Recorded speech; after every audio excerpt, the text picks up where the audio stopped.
Chapter 597. The Undercity was shrouded in a thin layer of mist. Not far away was the main city's graveyard and cemetery. There was also the towering Hall of the Dead, giving off an eerie and serene atmosphere. Undercity now had all kinds of buildings. Not to mention other things, even its defense had been greatly enhanced. In the face of war, it would no longer panic. Unlike the bustling city, the streets of Undercity were unusually quiet. There were not many people on the streets. From time to time, there would be a few believers of the catastrophe in black robes walking on the quiet street. After passing through a wide staircase, they came to the underground of Undercity. Compared to the surface, it was like another world. There were many shops here, and it was bustling with activity. The transparent display windows were filled with a dazzling array of goods. Weapons, armor, beautiful clothes, all kinds of medicines, everything one could think of. Merchants and mercenaries from all over the continent shuttled back and forth, bargaining with the owners of the shops. This was the underground world of Undercity. It was a huge space formed by the continuous expansion of Manchester's basement. There were palaces, shops, and roads that extended along the underground river as if there was no end. Countless magic lamps flickered faintly above their heads, providing illumination to the underground world. Although the light here was not as dazzling as outside and was a little gloomy, it was free from the sun and rain. It was one of the largest commercial cities on the Noah continent. Many chambers of commerce had opened up their businesses here. Many people liked to trade here. The calm and unconventional atmosphere here was unforgettable. Even the Mercenary Guild had set up a large stronghold here.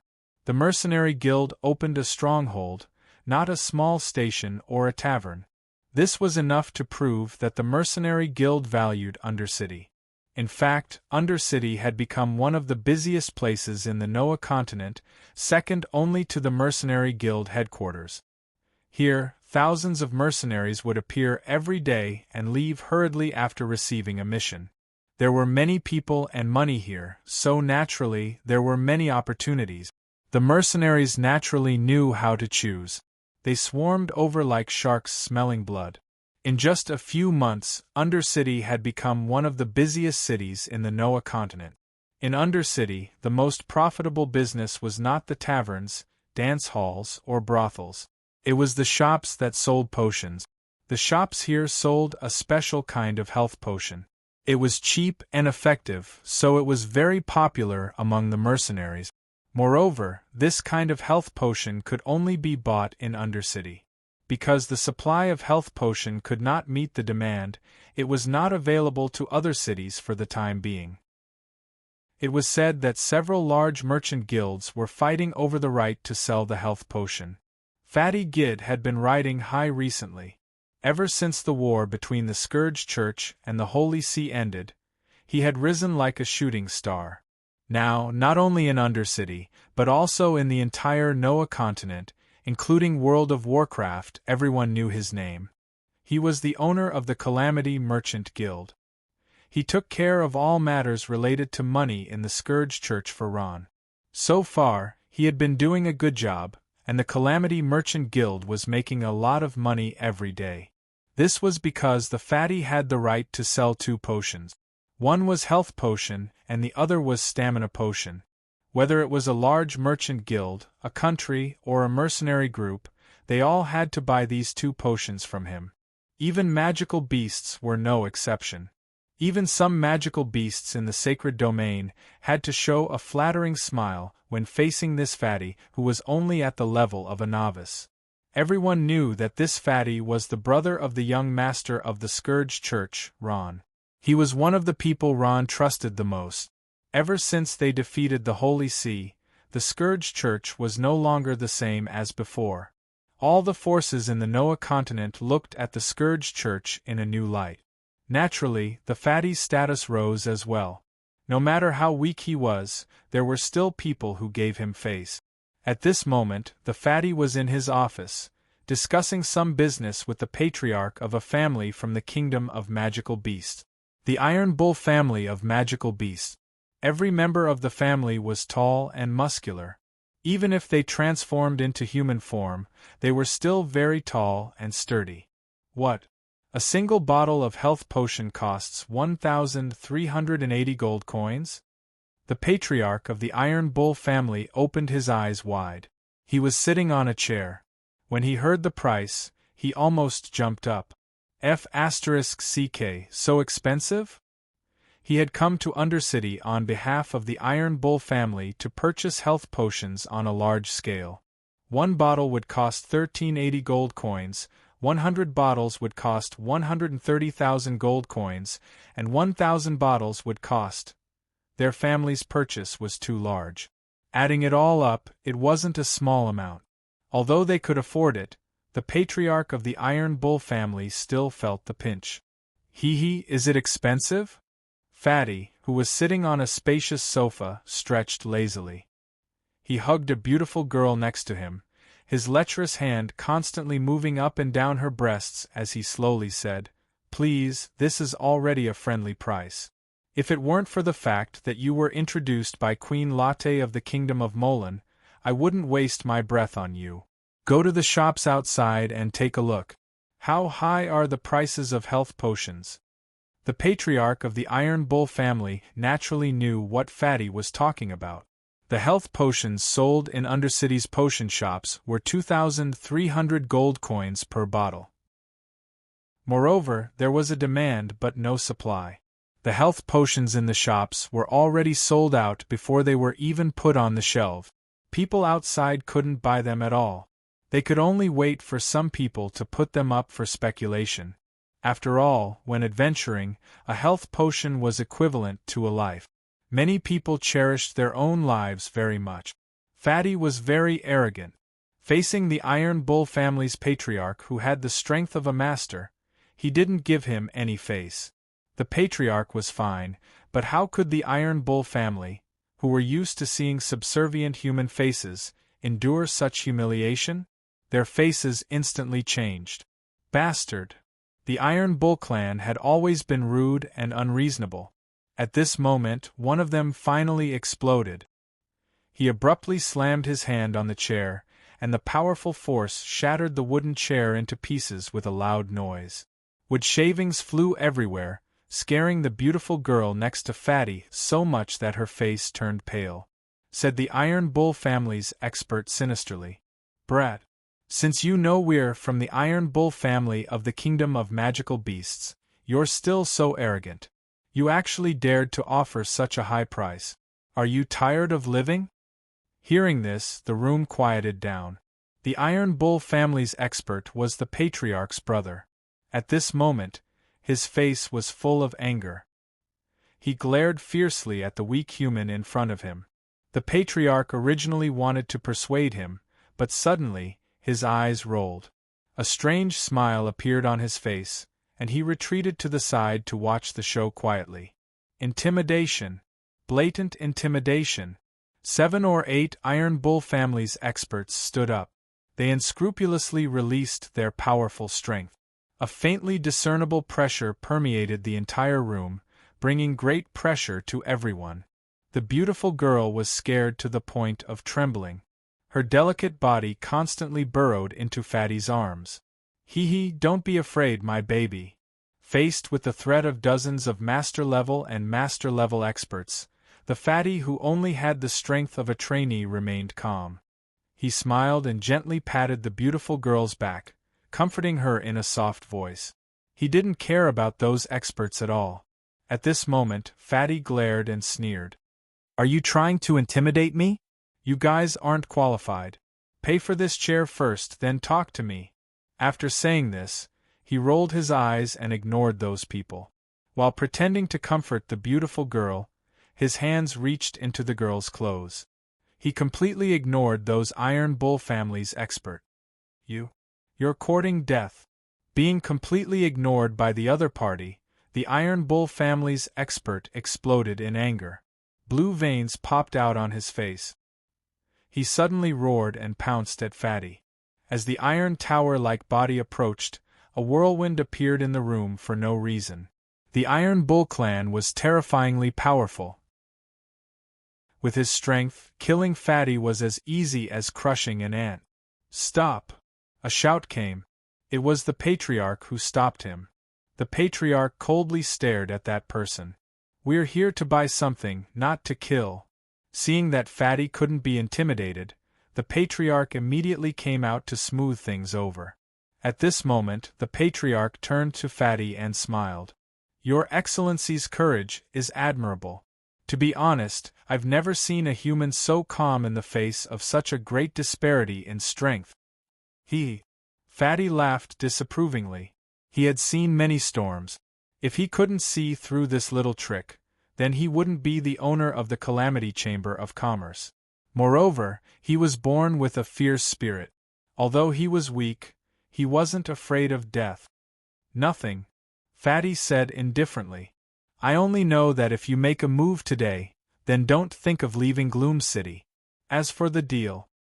Hearing this, the Iron Bull family's leader immediately pricked up his ears. "Let's talk after paying for the chair." Fatty raised his eyebrows, his eyes filled with provocation. The Iron Bull family's leader's face twitched a few times.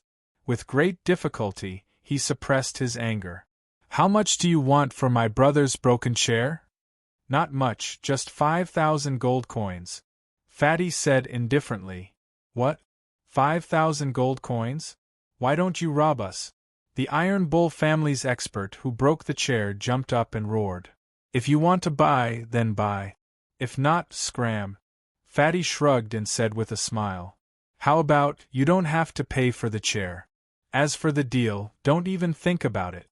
Just leave. I won't send you off, fine. I'll pay." Hearing this, the Iron Bull family's leader gritted his teeth and reluctantly agreed. He valued the long-term cooperation between the two sides, not a short moment of anger. "How many health potions can you provide us?" "That's right. I like to cooperate with people the most." Fatty laughed and stretched out a finger. 1,000 health potions. This is the most we can provide you. If there are no problems, pay up. The Iron Bull family's leader paid the money. Of course, he didn't forget about the broken chair. Then, he took the note that Fatty personally wrote and went to the warehouse to get the potions. "Phew, that scared me to death. I thought he was really going to kill you." After the group of boorish Iron Bulls left, the beautiful girl in Fatty's arms let out a sigh of relief. She playfully stuck out her tongue and said, "If I die, I'll just have to ask Ron to revive me. Then, I'll just have to convert my power into an undead rogue. Haha, that'll be fun." Fatty laughed heartily as he reached out and slapped her plump breasts. "Sir Kid, the young master invites you in." At this time, a maid wearing a black robe appeared outside the room and respectfully said, "Hey, Ron called me. There must be something. I have to go immediately," Fatty said with a smile. He stood up from the large chair. "When are you coming back?" The beautiful girl's face was filled with confusion. She grabbed Fatty's hand and refused to let go. Chapter 598. Ron lived in a small courtyard in the underworld graveyard of Undercity. In a hall next to the courtyard, Ron was also receiving a special guest. It was a representative from the Orc Empire.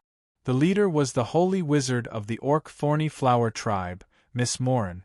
At this moment, she was sitting on a thick leather sofa, wearing a gorgeous Orc wizard robe. Her slender legs were crossed, and her posture was indescribably elegant. There were a few Orc warriors standing behind Molan. They stood there like bodyguards, not moving at all. "Miss, I didn't expect you to come to see me." Ron sat beside her and said with a smile.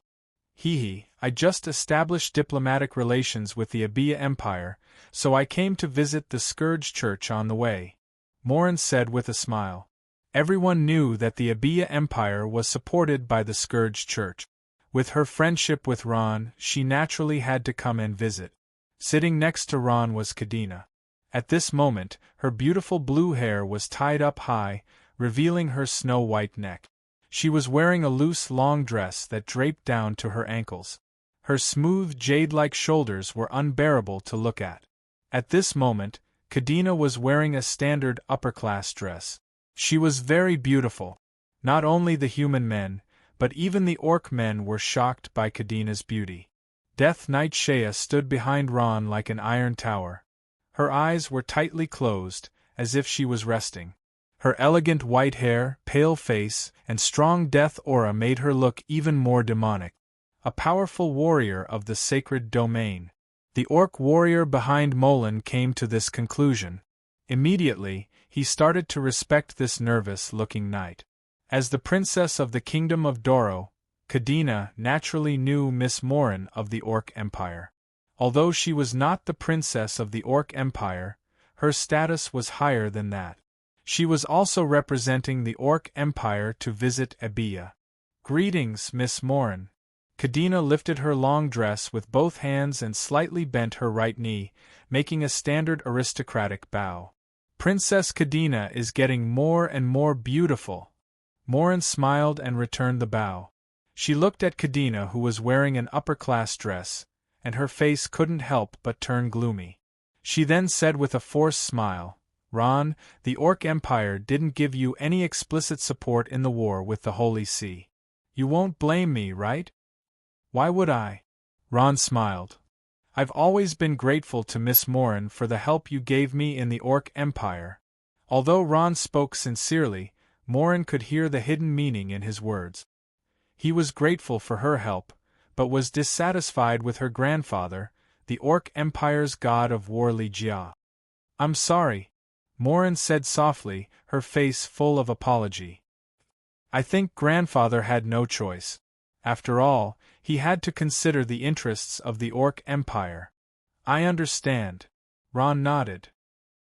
Although he didn't understand why the powerful Orc Empire was so afraid of the Holy See, he still had to say some words. "Thank you for your understanding." Morin took a deep breath. Ron's words relieved the pressure in her heart. At this time, she seemed to have thought of something and smiled mysteriously. "By the way, Ron, I have good news for you." "What is it?" Ron suddenly became curious and asked. "I've received news." Morin looked around and lowered her voice. "A few senators from the Senate may leave the Noah continent in the near future." "What?" Ron's pupils shrank and then his eyes lit up. He was ecstatic. "Miss, is what you said true?" Ron had reason to be excited. All this time, he had always wanted to lead the Catastrophe Army on an expedition to the north, cross the Rhine River, and directly destroy the Holy See. The signed peace agreement was not a problem at all. It was just a piece of scrap paper. The few experts from the divine realm in the Senate were the real sword hanging over his head. Unless he had the strength of the divine realm, he would not act rashly. If those experts from the divine realm left the Noah continent, then it would be Ron's opportunity. Other than those experts from the divine realm, he was not afraid of anyone. This time, he would not let them go. Ron's eyes revealed a trace of murderous intent. He clenched his fists so tightly that the back of his hands turned white. Previously, the Catastrophe Army had clearly conquered Mount Hyjal, but in the end, they were forced to withdraw unconditionally under the coercion of the 7 experts from the divine realm. This made him very unhappy. Kadena sat next to them and felt a little strange. She could not hear what the two were whispering about, and she did not know what Miss Morin said to make Ron lose his composure. However, as Ron's wife and a well-mannered noble lady, she knew not to ask. Even if she wanted to ask, now was not the time. "Is the news true?" Ron took a deep breath and suppressed his excitement. He asked in a low voice, his body trembling slightly. Morin nodded.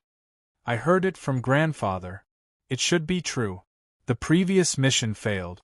Now that there's a chance, of course, we have to try again." "When?" Ron had completely calmed down. He closed his eyes as if he was thinking about something, and then asked. "I don't know." Morin shook her head. "I only know that grandfather and the others have already accepted this mission, but they need some time to prepare." Ron nodded. He opened his eyes, and his dark eyes shone brightly. "If it's possible, let me know in advance." "No problem." Morin smiled, as if she had been prepared for this. She agreed to this request.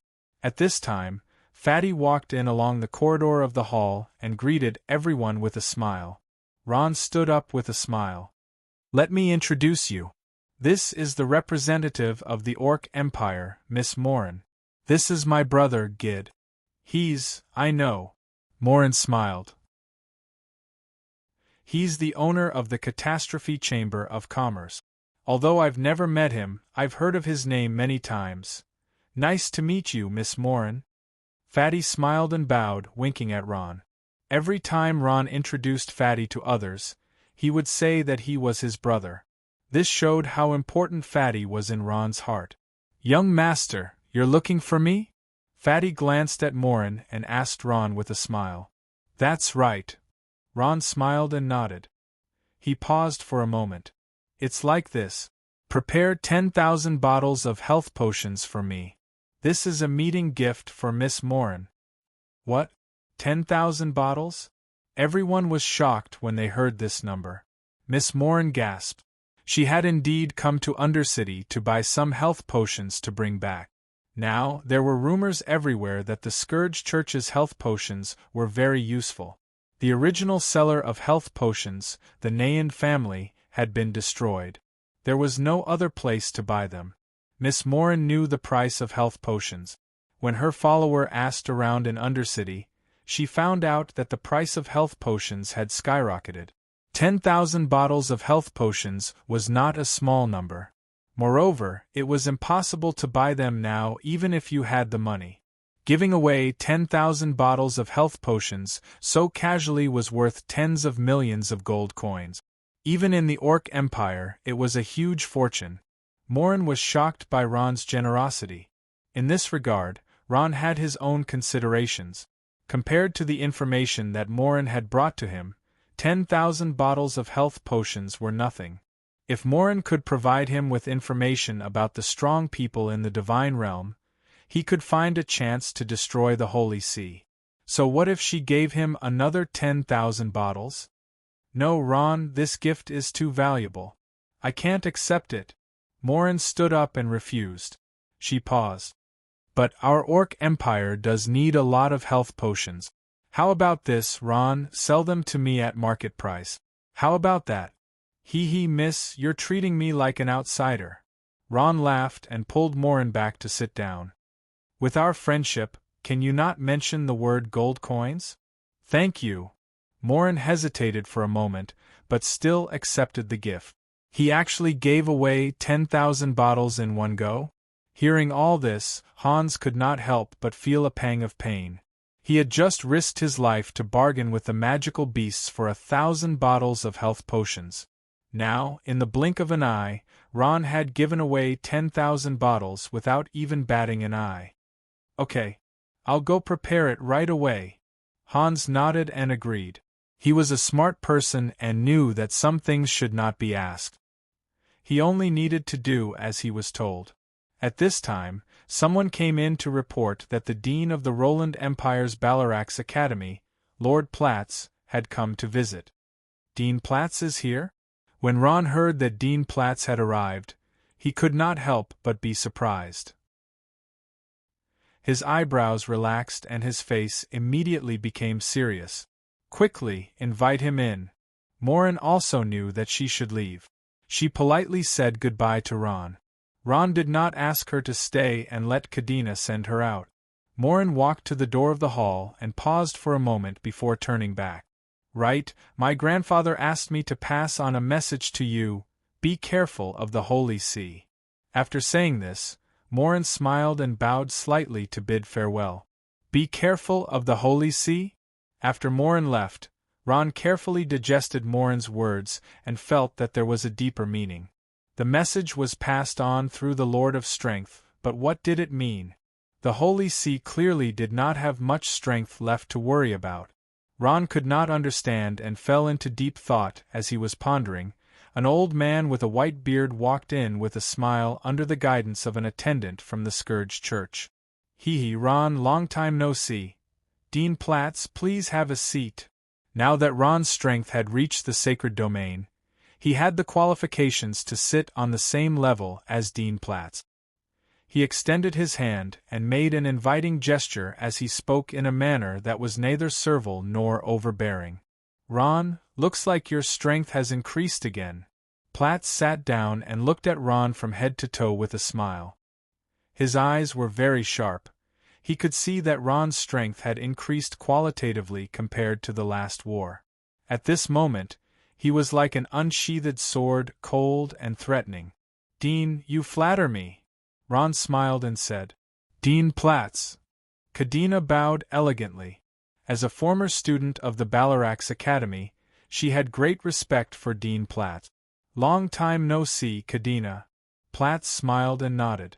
"You and Ron are both the most outstanding students of my academy. The academy is proud of you." "Thank you for the compliment, Dean Platts." Kadena had a sweet smile on her face, but her heart was already blooming with joy. "Hello, Dean Platts." At this moment, a hoarse voice came from behind Ron. It was Shea. At this moment, she had already opened her eyes and placed one hand on her chest, performing a standard knight's salute. "You are." Platts's gaze moved from Kadena to Shea's face. When he saw Shea's face, his hand trembled. Chapter 599.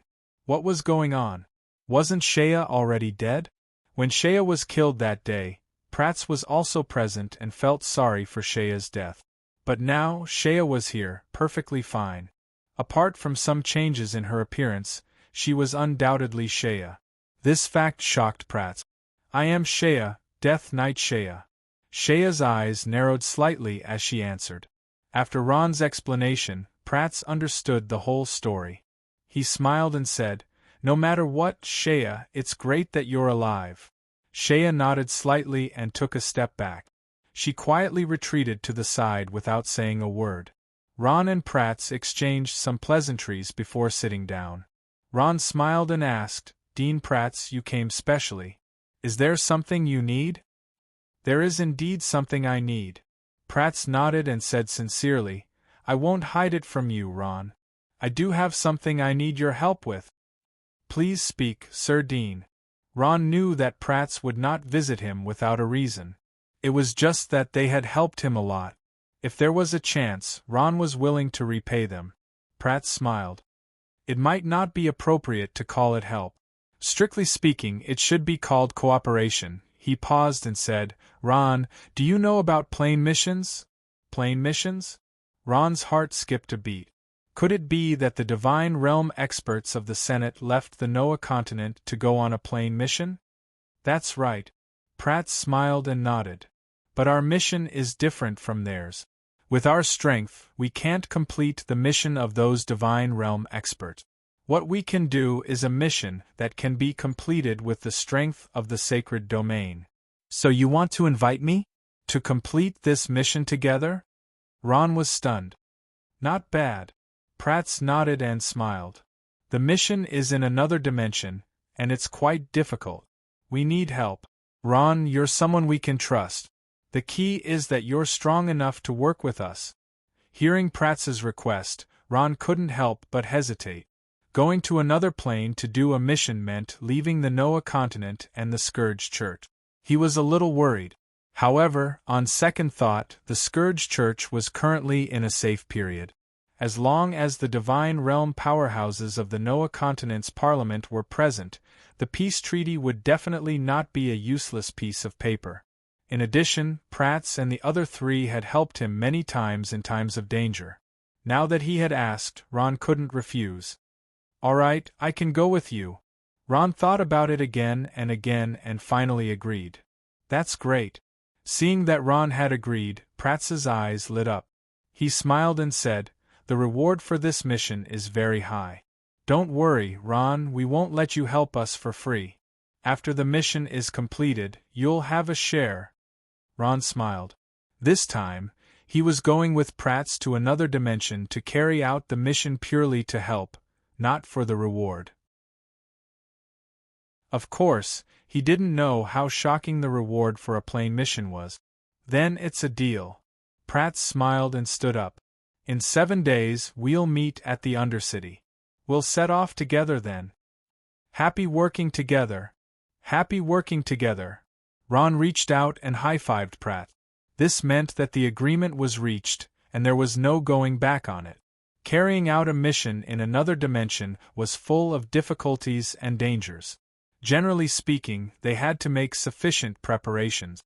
The choice of personnel, equipment, and all sorts of items had to be very formal. They couldn't let a team member go back on their word because of a last-minute matter, and the plan had to be aborted. This was not allowed to happen. In a luxurious room in the Undercity, Kadena and Becerra were busy. They were helping Ron pack up the things for the trip to the other dimension, while Lin had rushed to the kingdom of magical beasts due to an important matter in her family. Seeing the huge pile of things on the floor, Ron didn't know whether to laugh or cry. There were 4 sets of clothes for each of the 4 seasons, 3 sets of gloves, 3 sets of inner armor, and more than 10 pairs of boots. He also brought 2 tents, and all sorts of daily necessities and hygiene products. The 3 space bags were filled to the brim. Please, I'm going to the other dimension to complete a mission, not to travel. Can you not put so many useless things? Ron grumbled unhappily. I only need 1 set of clothes, to read novels. Other than tents, weapons, and important things, I don't want anything else. How can that be? Kadena smiled and stretched out her hand to point. Of course you have to bring more clothes when you're outside. The other dimension can't be compared to the Noah continent. You don't know where you're going, so it's always good to prepare more. Yeah, I don't know what the weather is like in the other dimension. If it's hot, you can take off your clothes. What if you catch a cold? Becerra interrupted as she folded the clothes. Seeing Kadena and Becerra busy themselves like little wives, Ron was touched. He quietly walked over and suddenly stretched out his hands, 1 in each hand, and hugged both Kadena and Becerra in his arms. The 2 of them were shocked and were about to struggle. In the next moment, they saw hot lips coming over. Ron hugged the 2 of them and kissed each of them passionately on the face. Kadena and Becerra were hugged by Ron, and their faces flushed red all the way to their necks. Becerra buried her head deep into Kadena's ample chest, not daring to look up for a long time. You're asking for it. Kadena couldn't help but lightly hit Ron. She angrily said, Who allowed you to kiss me? You're both my wives, and I'm not allowed to kiss you. Ron said with a chuckle. Who said I'm going to marry you? Kadena said with a red face. Little sister Becerra, I don't know, but this princess didn't agree. Roth's eyes widened. You didn't agree? Don't forget that I snatched you from your wedding in the kingdom of Doro. I don't care, what I snatched is mine. Ron smiled with a drooling face, and his hands were restless. They reached into their clothes through their clothes. Becerra and Kadena were both wearing thin lace pajamas. Their snow-white ample bodies were completely exposed, making Ron's nose bleed. You pervert! Kadena was speechless. Her face flushed red as she powerlessly resisted the invasion of Ron's perverted hands. I'm not a pervert, I'm a little beggar, Ron said with a grin, a little beggar being able to marry a noble princess. This experience is enough to write a best-selling novel. As Ron spoke, his hand did not stop. Not long after, both of them were blushing and gasping for breath. In front of Becerra, Kadena's expression was unnatural. She, who had received the education of a high noble, was rather reserved. Becerra, on the other hand, was lying in Ron's embrace with her eyes closed, allowing Ron's perverted hands to caress her soft waist and land on her ample bosom. For a moment, the room was overflowing with spring. Kadena was reserved while Becerra was submissive. The 2 beauties each had their own flavor, making Ron very happy. Dong dong dong. At this moment, a series of hurried knocks on the door broke the lingering feeling in the room. The sudden sound gave the 3 of them a fright. Kadena jumped up from Ron's embrace. Her face was still red as she tidied up her messy clothes like a thief. Becerra did not move. She looked at Ron with a questioning gaze and said, I'll go open the door. After saying that, she quickly ran to open the door. Shea. The three of them were stunned. As soon as the door opened, Shea's cold face appeared. She glanced at Basara and her gaze fell on her messy clothes. She frowned and walked in. Shea was wearing a thick white bone armor, revealing her tall and perfect figure. Her heavy body was like steel, making ear-piercing sounds when she stepped on the ground. Sister Shea. Kadena was a little guilty. She hid in a corner like a mistress who had been caught cheating. She called out softly with a red face. Shea lightly nodded her head. Her bewitching red eyes fell on Ron, sizing him up. Ron felt goosebumps from her stare. He forced a smile and asked, Shea, it's already so late.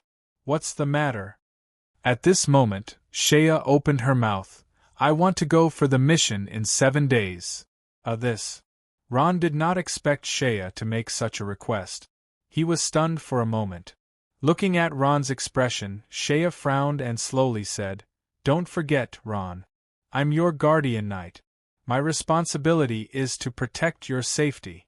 That's why I must go on this mission. Ron wanted to refuse. In his opinion, this trip to the other plane would be quite dangerous. He did not want Shea to take this risk. As a man, he should protect his woman and keep her away from danger. But the woman he loved deeply had become his guardian knight to protect him.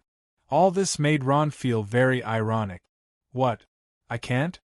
Shea raised her eyebrows and was about to flare up. All right.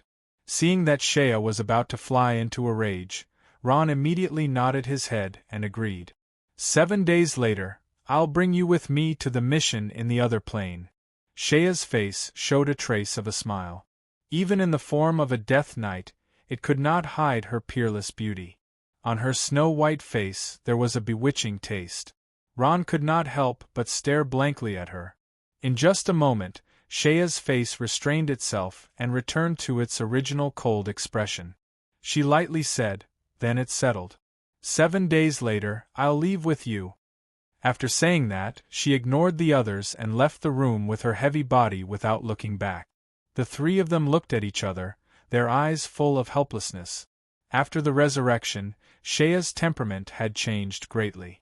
Not to mention Ron, even her best friend Kadena felt like a stranger. But she was Shea, the real Shea. Kadena thought for a while, picked up Ron's hand and put it in her own. She solemnly said, Ron, I don't care if Sister Shea is your guardian knight or not. But no matter what, you have to take good care of her. Looking at Kadena's serious expression, Ron nodded his head heavily.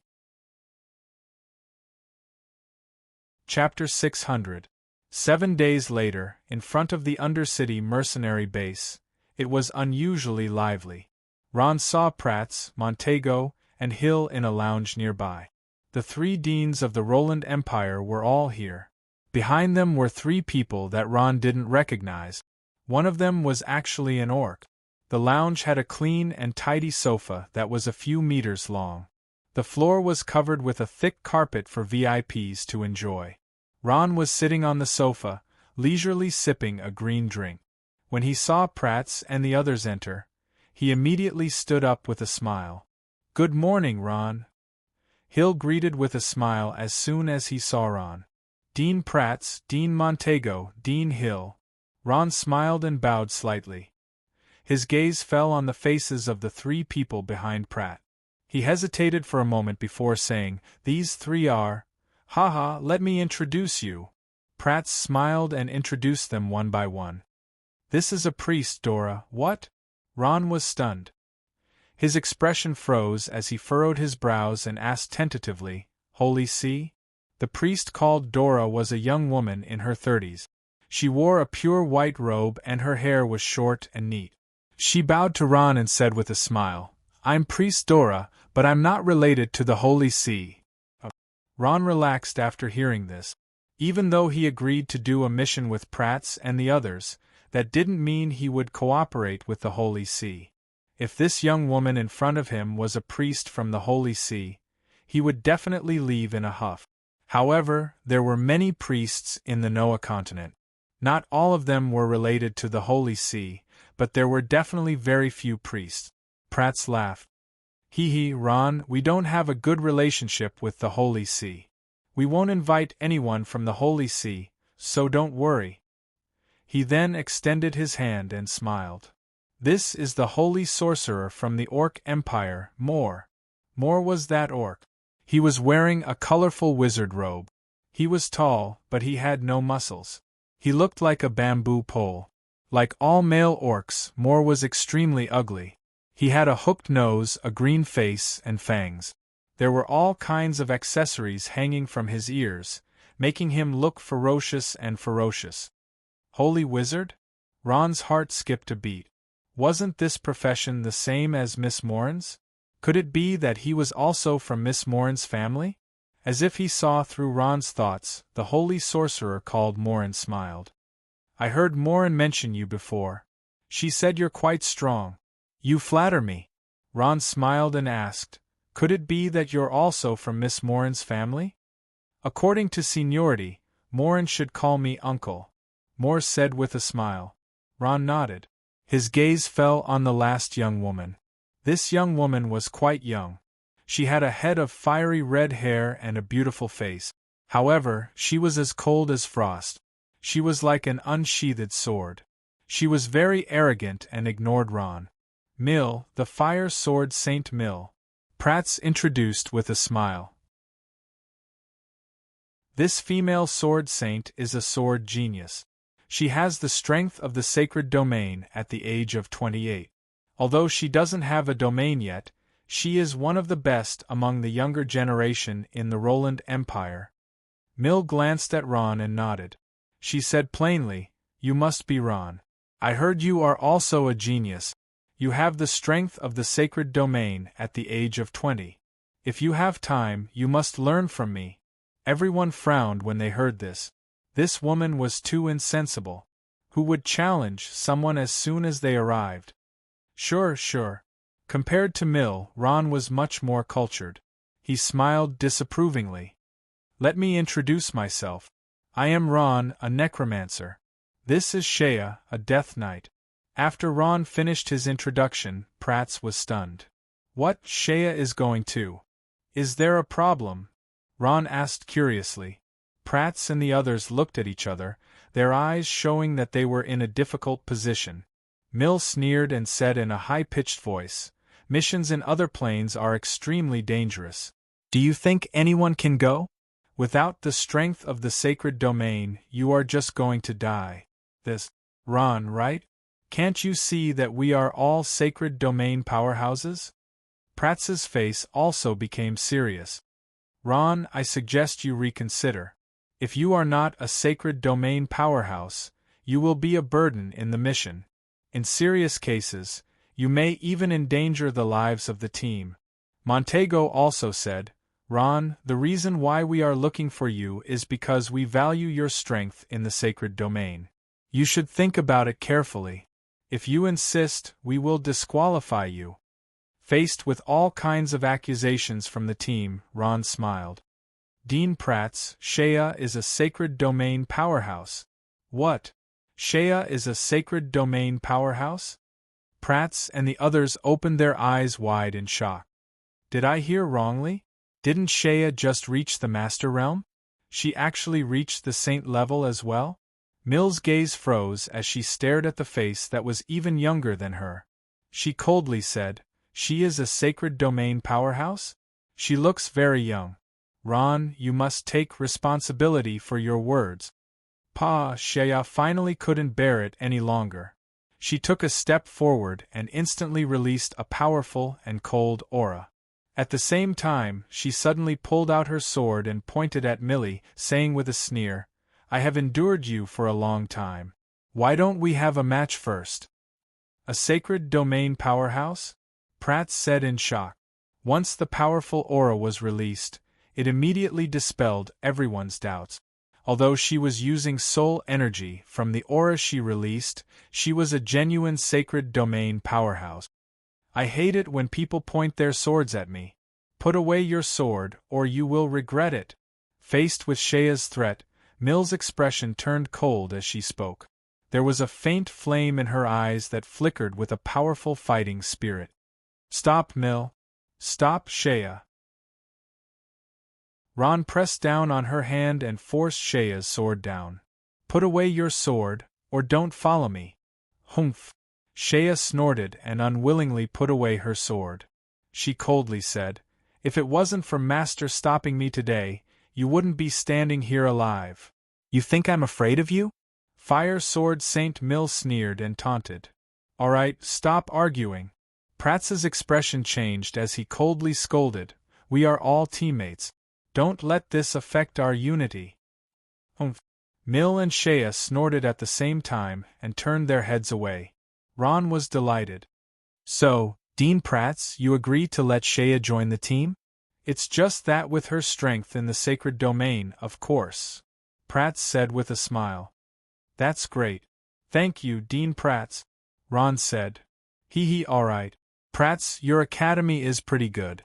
It hasn't been long, and another sacred domain powerhouse has appeared. It's as if sacred domain powerhouses can only come from your academy," Hill said, his eyes filled with jealousy. "Hurry up and tell me, what secret technique do you have? How can sacred domain powerhouses rise from your Balarax academy as if they don't cost anything?" Prats bitterly smiled and shook his head. "How would I know? Although Shea is a student of our academy and has even been a teacher, she's probably only at the master rank. According to my estimates, even if she reached the sacred domain, she shouldn't have reached this stage. Who knows what happened to her that made her strength suddenly increase by leaps and bounds?" "That's right." Montegot nodded in agreement. "A few years ago, I think it was her who led a group of students to cause trouble in our academy. At that time, she was only at the warrior rank. I didn't think that in just a few years, her strength would rise to such a terrifying level. As the dean of the Soaring Dragon Academy, he naturally paid special attention to the outstanding students of the Balarax Academy. It wasn't strange for him to know about Shea. Ron knew that Shea's strength increased after she died and resurrected. At that time, she was only at the master rank. After her resurrection, she rose several ranks and became a sacred domain powerhouse. However, at the same time, her temperament changed greatly. Although she remembered everything from the past, Ron felt that she was a stranger. Even now, Ron didn't know what happened to Shea. Shea stood there quietly, motionless, as if she was a dead person. In fact, she was a dead person. Hee, Prats, you old geezer. Looks like your academy will have another statue." Hill laughed and winked at Prats. According to the academy's rules, once a student graduated and became a sacred domain powerhouse, the academy would erect a statue in their honor. The purpose was to commemorate this powerhouse. At the same time, they would use him or her as a role model to inspire future students. After Ron became a sacred domain powerhouse, the Balarax Academy erected a statue in his honor. "All right," Prats chuckled. "The team has been decided. We have 8 people in total. 2 knights, 1 magician, 1 necromancer, 1 thief, 1 priest, 1 shaman, and 1 swordsman. Since this mission is extremely dangerous, we brought along 2 healers." Ron glanced at the priest Dora and the orc sacred shaman Moore and nodded inwardly. With 2 healers in the team, the mission would naturally be easier. "And I, the principal of the Roland Empire's Balarax Academy, will be the team leader of this otherworldly mission." Pratt smiled, then his expression turned serious. "I hope everyone will listen to my orders and not act on their own. This is also for everyone's safety. Now, let's set off," Pratt said. He led everyone out of the room and arrived at the mercenary base's teleportation circle. Destination: Mercenary Guild Headquarters, Pratt said to the attendant in charge of the teleportation circle and handed over some gold coins. The attendant glanced at Ron and pushed the gold coins back with a smile. "Since the young master of the Scourge Church and the powerhouses of the Sacred Domain are using the teleportation circle, we won't charge you. Have a pleasant journey." After saying this, He smiled and activated the teleportation circle. Chapter 601. Walking on the wide streets of the Mercenary Union headquarters, Nye Yen could feel the thick business atmosphere. People came and went on the street. From time to time, there would be mercenaries wearing uniforms of different professions. They had mercenary badges pinned to their chests, and their eyes were filled with hope as they looked for employers one after another. Among the crowd, Ron also saw many necromancers wearing black robes. Due to the re-establishment of the Scourge Church, the long-lost powerful profession once again shone brightly on the Noah continent. The appearance of necromancers made everyone's eyes light up. Terrifying skeleton summoning spells, mysterious curses, and powerful necromancy magic combined to become one of the most popular professions on the Noah continent. They could do any job in a team, and they were powerful. Therefore, they were welcomed by mercenaries. Necromancers didn't have to worry about a team in the mercenary world. Many large mercenary groups also put up signs for them, looking for necromancers. Of course, other than necromancers, the other professions of the Scourge Church weren't left out either.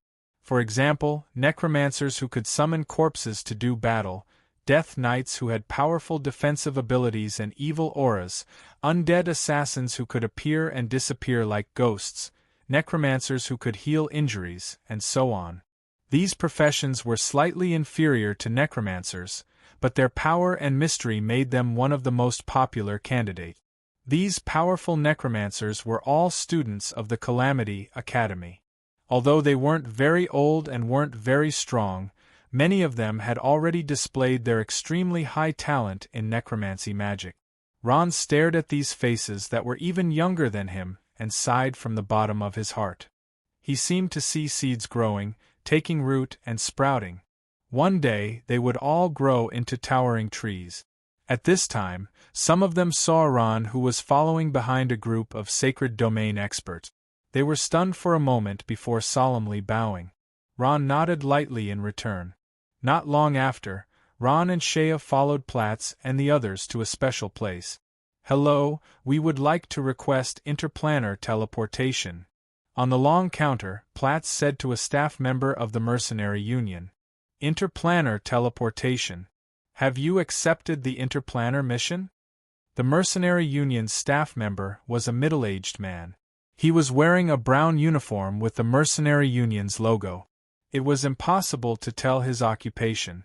"Yes, we've already accepted the interdimensional mission," Platts said with a smile. The staff member sized up Platts and his group. After seeing that they were all from the sacred domain, his expression turned serious. "All right then. May I know which plane you're heading to?" "We're going to..." Platts paused. "The Snow Orchid Continent." "Xuelon Continent?" Ron's heart skipped a beat. This was the first time he had heard the name of this strange continent. Knowing that he was going to a place he had never been to, Ron couldn't help but feel a little nervous. "All right, prepare to teleport now. I wish you a pleasant journey." At this time, he walked to the other side and began to control the magic teleportation array. At this time, the teleportation array emitted a strong light. Ah! A burst of white light flashed. Ron only felt his vision blur, and then he lost consciousness. The Snow Orchid Continent was a subplane like the Noah continent. However, it was in another parallel space. There were no roads to pass through. The only way was through the plane's spatial channel.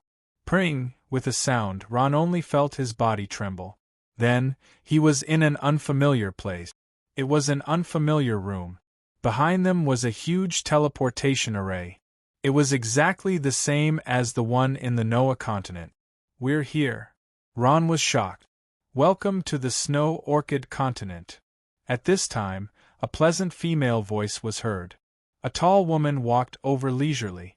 "Respected interplanar mercenaries, you've come to a beautiful place." The woman was wearing a tight black suit. Her voluptuous breasts looked like they were bursting out of her clothes. She had a head of long purple hair and pointed ears. She was like an elf. There were no eyeballs in her eyes, making her look very demonic. It was a race that he had never seen before. Ron was stunned.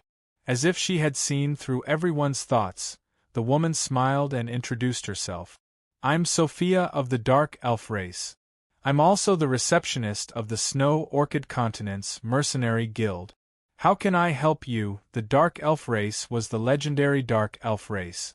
It was said that in addition to the White Elves, Green Elves, Night Elves, and Blood Elves, there were also the legendary Dark Elves. They cultivated evil powers and were a part of the fallen elves. He did not expect to see the legendary Dark Elves in the Snow Orchid Continent. What made Ron even more surprised was that this Dark Elf actually had the strength of an advanced adept. The strength of an advanced adept might not be much in the Noah continent, but a receptionist of the Mercenary Guild actually had the strength of an advanced adept. This was worth pondering. One must know that the staff of the Mercenary Guild in the Noah continent only had the strength of a warrior. The Dark Elf woman sized up Ron and his group. She was surprised by their strength, and her eyes revealed a look of interest. She smiled charmingly and deliberately puffed out her voluptuous breast.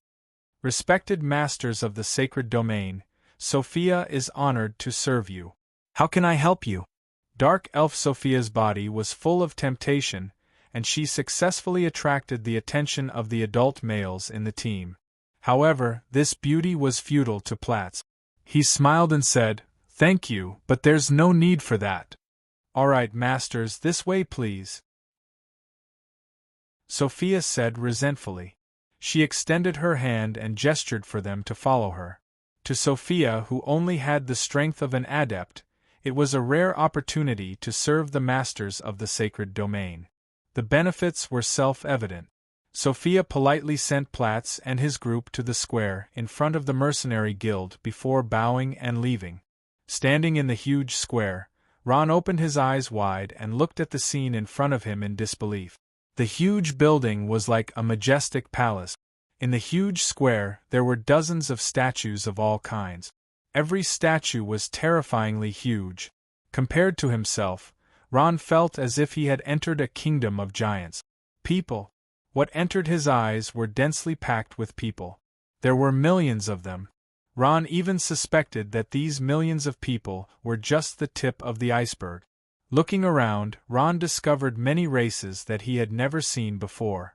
Just like the Dark Elves, there were many races that did not exist in the Noah continent. Among these races, there were some that looked like humans, but their faces were obviously not.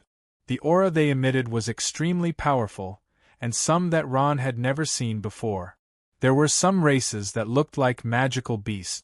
They were tall, covered in scales, and had ferocious faces. It was as if a giant was standing in a crowd. However, there were still humans in the Shuelon continent. Ron discovered some, but their numbers were extremely small. This is the Shuelon continent? Sacred Swordswoman Millie opened her eyes wide in shock as she looked at everything in front of her. As someone who had stepped into another plane for the first time, her eyes were filled with amazement. Ron was not much better.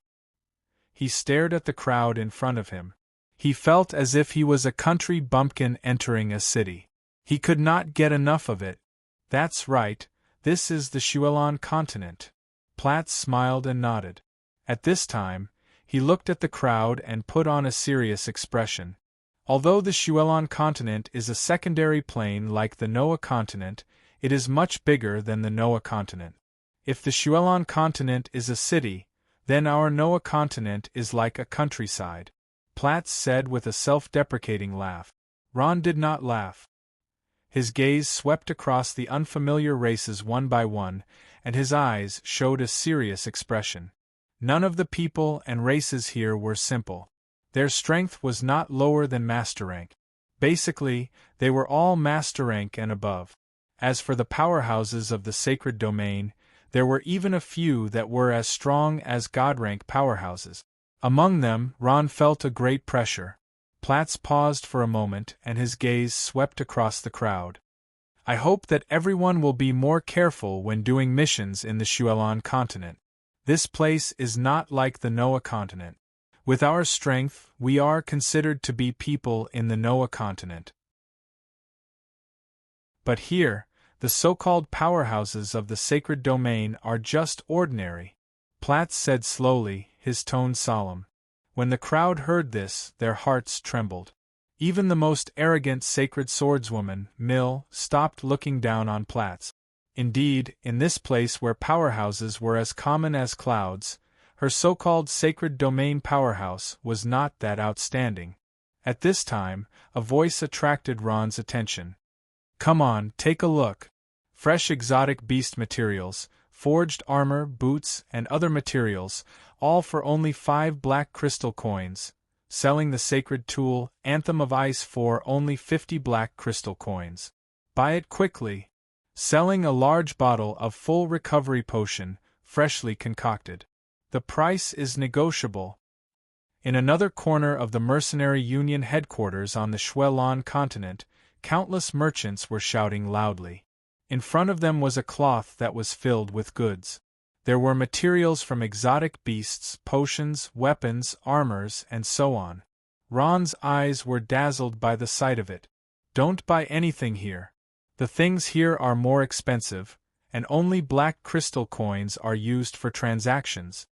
Platts reminded Ron softly when he picked up an exotic beast essence core. Ron nodded and put down the exotic beast essence core regretfully. This was the essence core of an exotic beast from the sacred domain. In the Noah continent it was priceless. Chapter 602.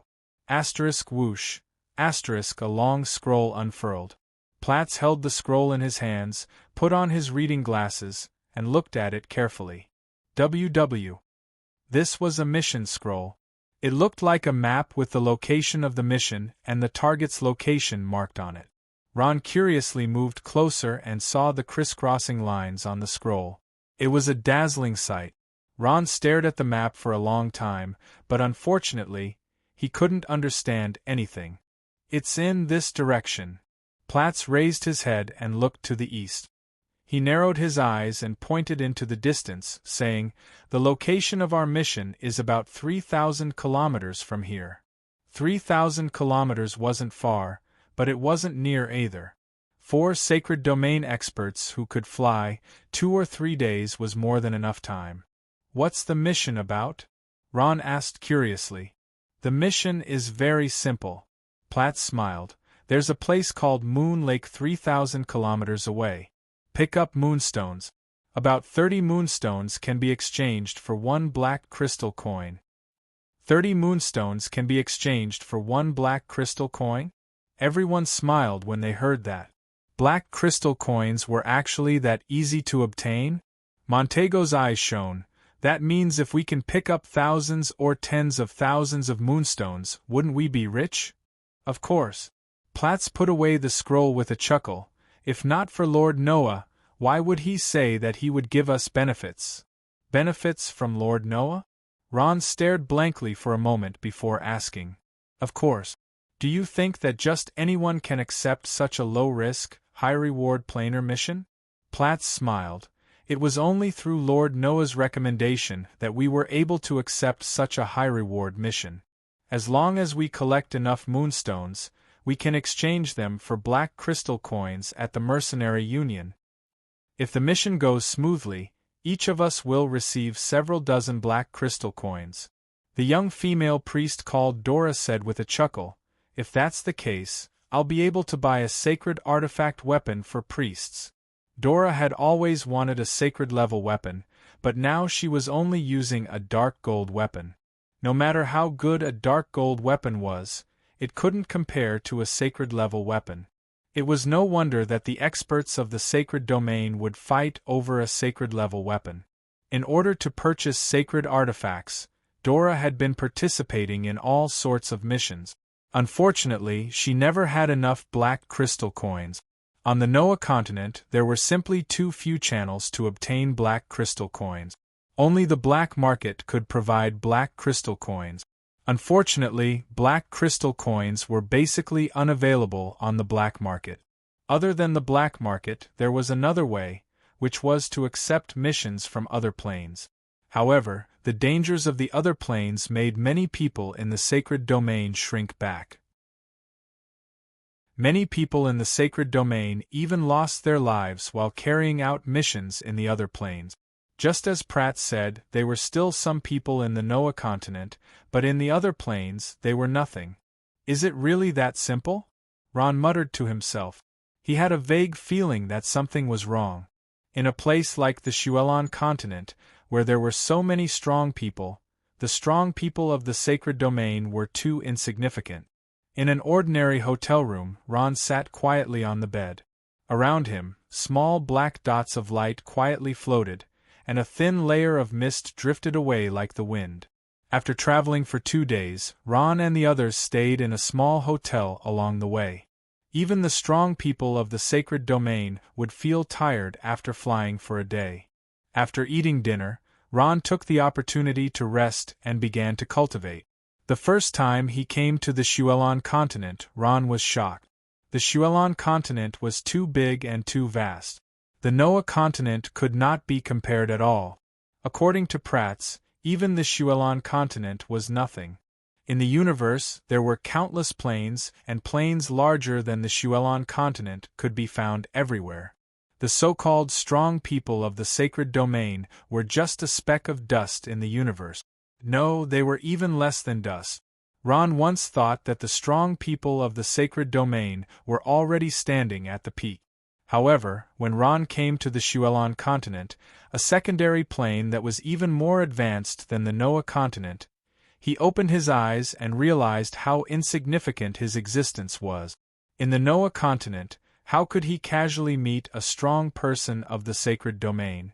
However, in the past few days in the Shuelon continent, Ron had not met many strong people of the sacred domain who were stronger than him. For the first time, Ron felt a sense of urgency. He urgently needed to increase his strength. After circulating his soul force for a long time, it began to gradually dissipate. At this time, Ron slowly opened his eyes and sighed softly. In the past few days, he had been seizing every moment to cultivate. Unfortunately, the results were not great. The increase of his soul force was extremely limited. Until now, he had not broken through to the higher levels of the sacred domain. If Pratt and the others heard this, they would be so shocked that their eyes would pop out. Above the sacred domain, it was extremely difficult to increase one's strength. Even a genius like Pratt had been stuck at the lower levels of the sacred domain for dozens of years, and it was difficult for him to make a breakthrough. "I'm still too weak." Ron looked at his hand and sighed. At this time, his gaze fell on the ring on his hand and his heart skipped a beat. The soul ring. This was a ring that had repeatedly created miracles. Until now, Ron had not figured out its origin. This ring seemed to be shrouded in a layer of fog, making it unreal. Ron faintly felt that this ring's origin was extremely great. Until now, he had not been able to use it because his strength was not strong enough to use it. Go in and take a look? A thought suddenly popped up in Ron's mind.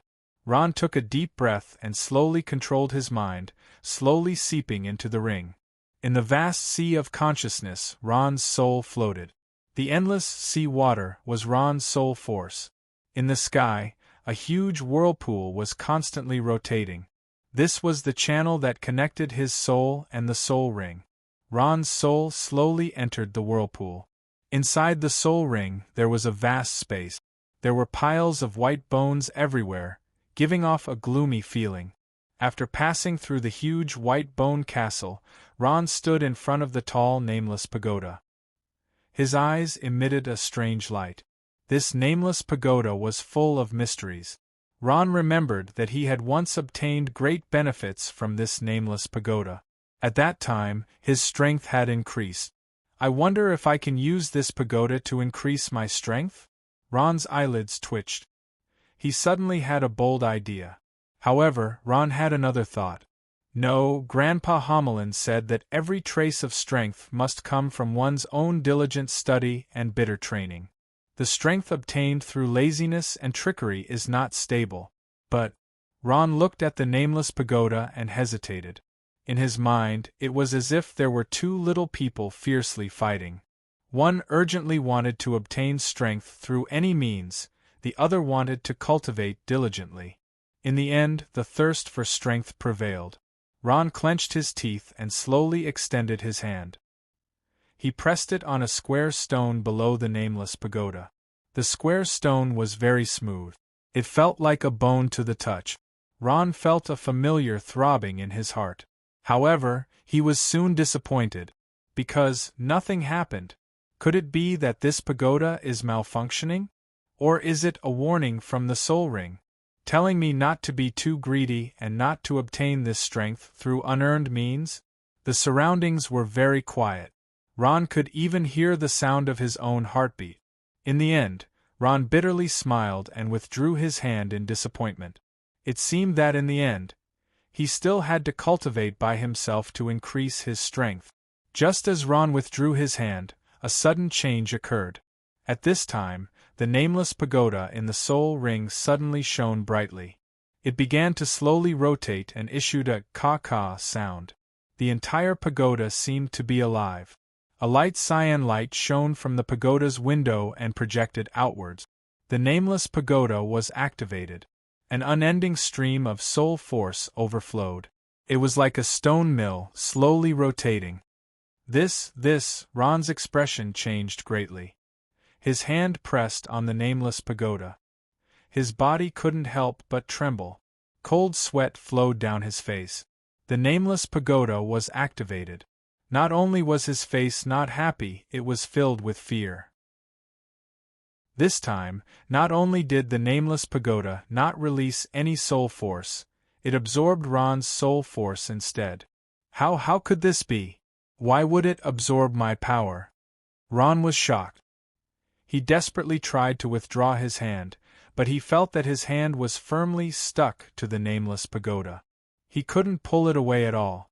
Countless soul force passed through Ron's hand and continuously flowed into the nameless pagoda. The nameless pagoda's light became brighter and brighter. The dark green light illuminated the entire sky in the soul ring. In Ron's sea of consciousness, his soul force was greatly depleted. Soon, more than half of it disappeared. His sea of consciousness was drying up. His soul was wailing. Under the absorption of the nameless pagoda, Ron's soul became incomparably thin, as if it was going to disappear at any time. Once the soul was lost, the entire person would become like a walking corpse. Being alive was equivalent to being dead, and being dead was also equivalent to being alive. What should I do? For the first time, Ron felt the fear of death. Before this, he never thought that he would die under the nameless pagoda in the soul ring. This soul ring that had helped him time and time again had now turned into a chain that claimed his life. No, I have to find a way to cut off the connection with it. Otherwise, my soul will be sucked dry by it. In desperation, Ron gritted his teeth. His eyes shone brightly. On the verge of death, Ron made a desperate decision. Soul ignition. In an instant, Ron's eyes turned dark green. After using this ability, his soul force suddenly expanded greatly. Pring! Under the pressure of a large amount of soul force, Ron finally bounced back. His body staggered back a few steps. He looked at the nameless pagoda in front of him in shock. His eyes were filled with intense fear. Ron gasped for breath. Thinking of the terrifying scene just now, he still had lingering fear. He rubbed his aching arm and found that more than half of his soul force had disappeared. I finally got my life back. Although more than half of his soul force had disappeared, Ron still felt lucky. He had almost lost his life just now. Carrying intense fear, Ron didn't turn back and directly left the undead castle. Chapter 603. After who knew how long, Ron slowly regained consciousness. As soon as he opened his eyes, he saw Platts, Montego, and the others looking at him with concern. Thank the heavens, Ron, you're finally awake. Platts faintly smiled and breathed out a long sigh of relief.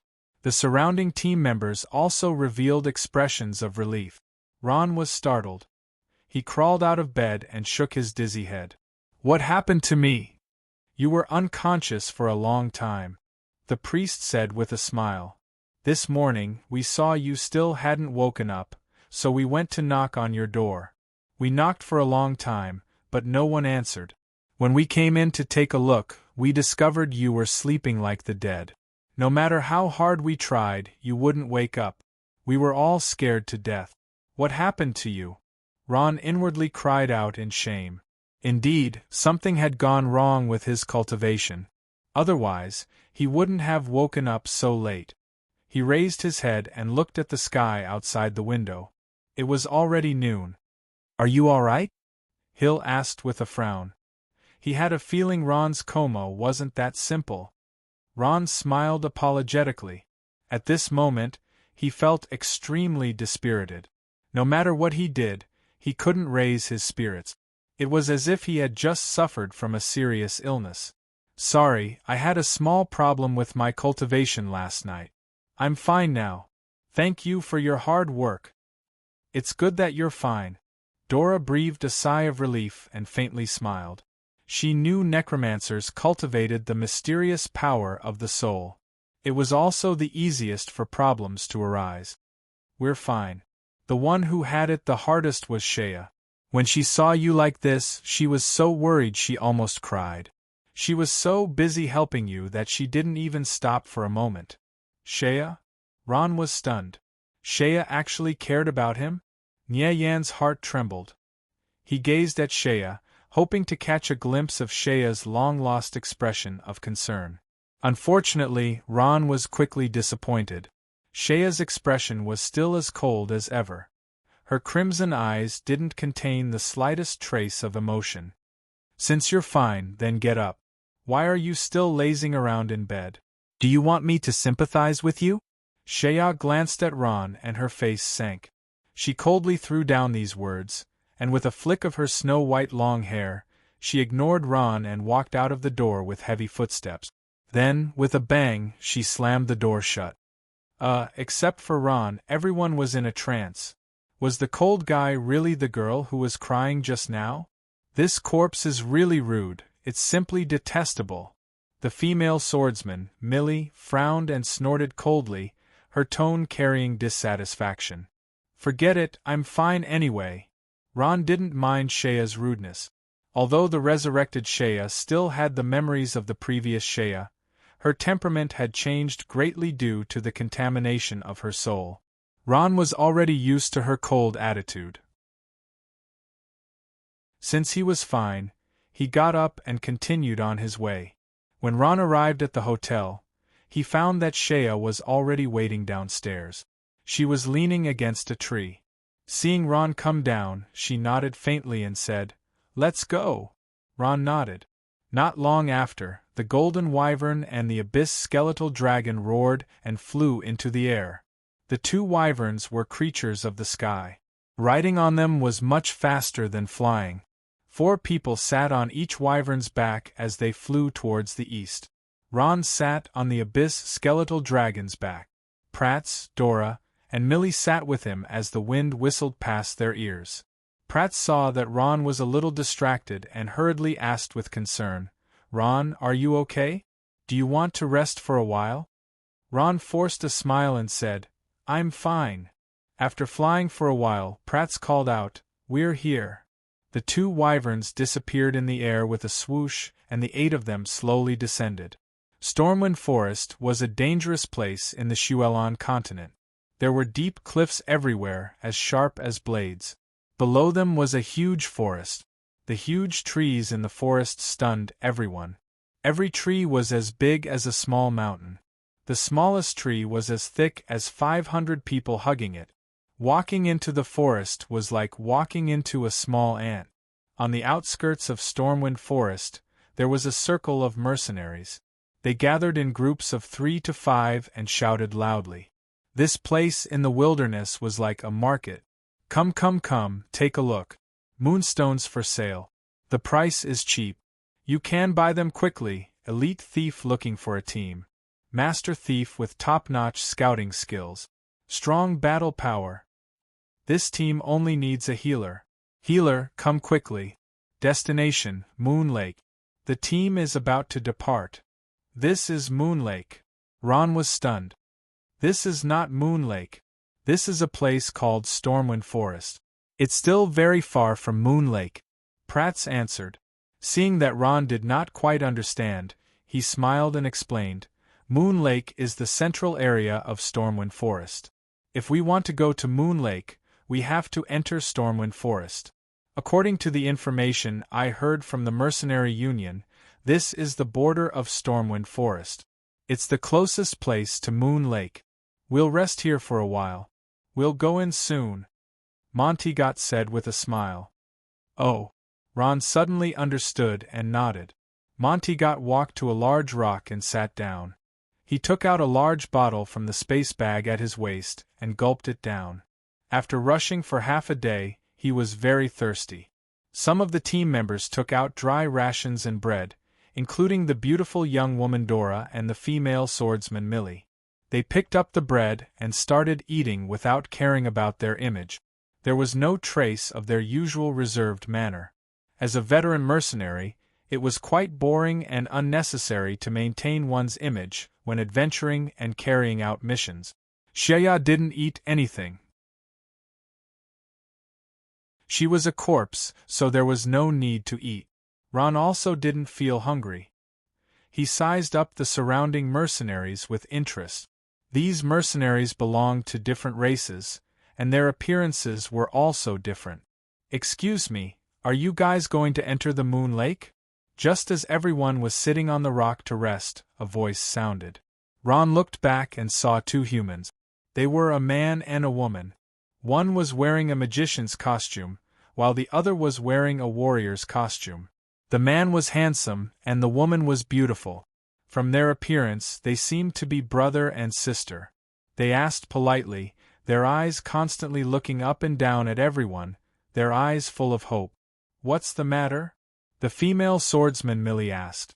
In the Snow Orchid continent, the existence of humans was very rare, which aroused her interest.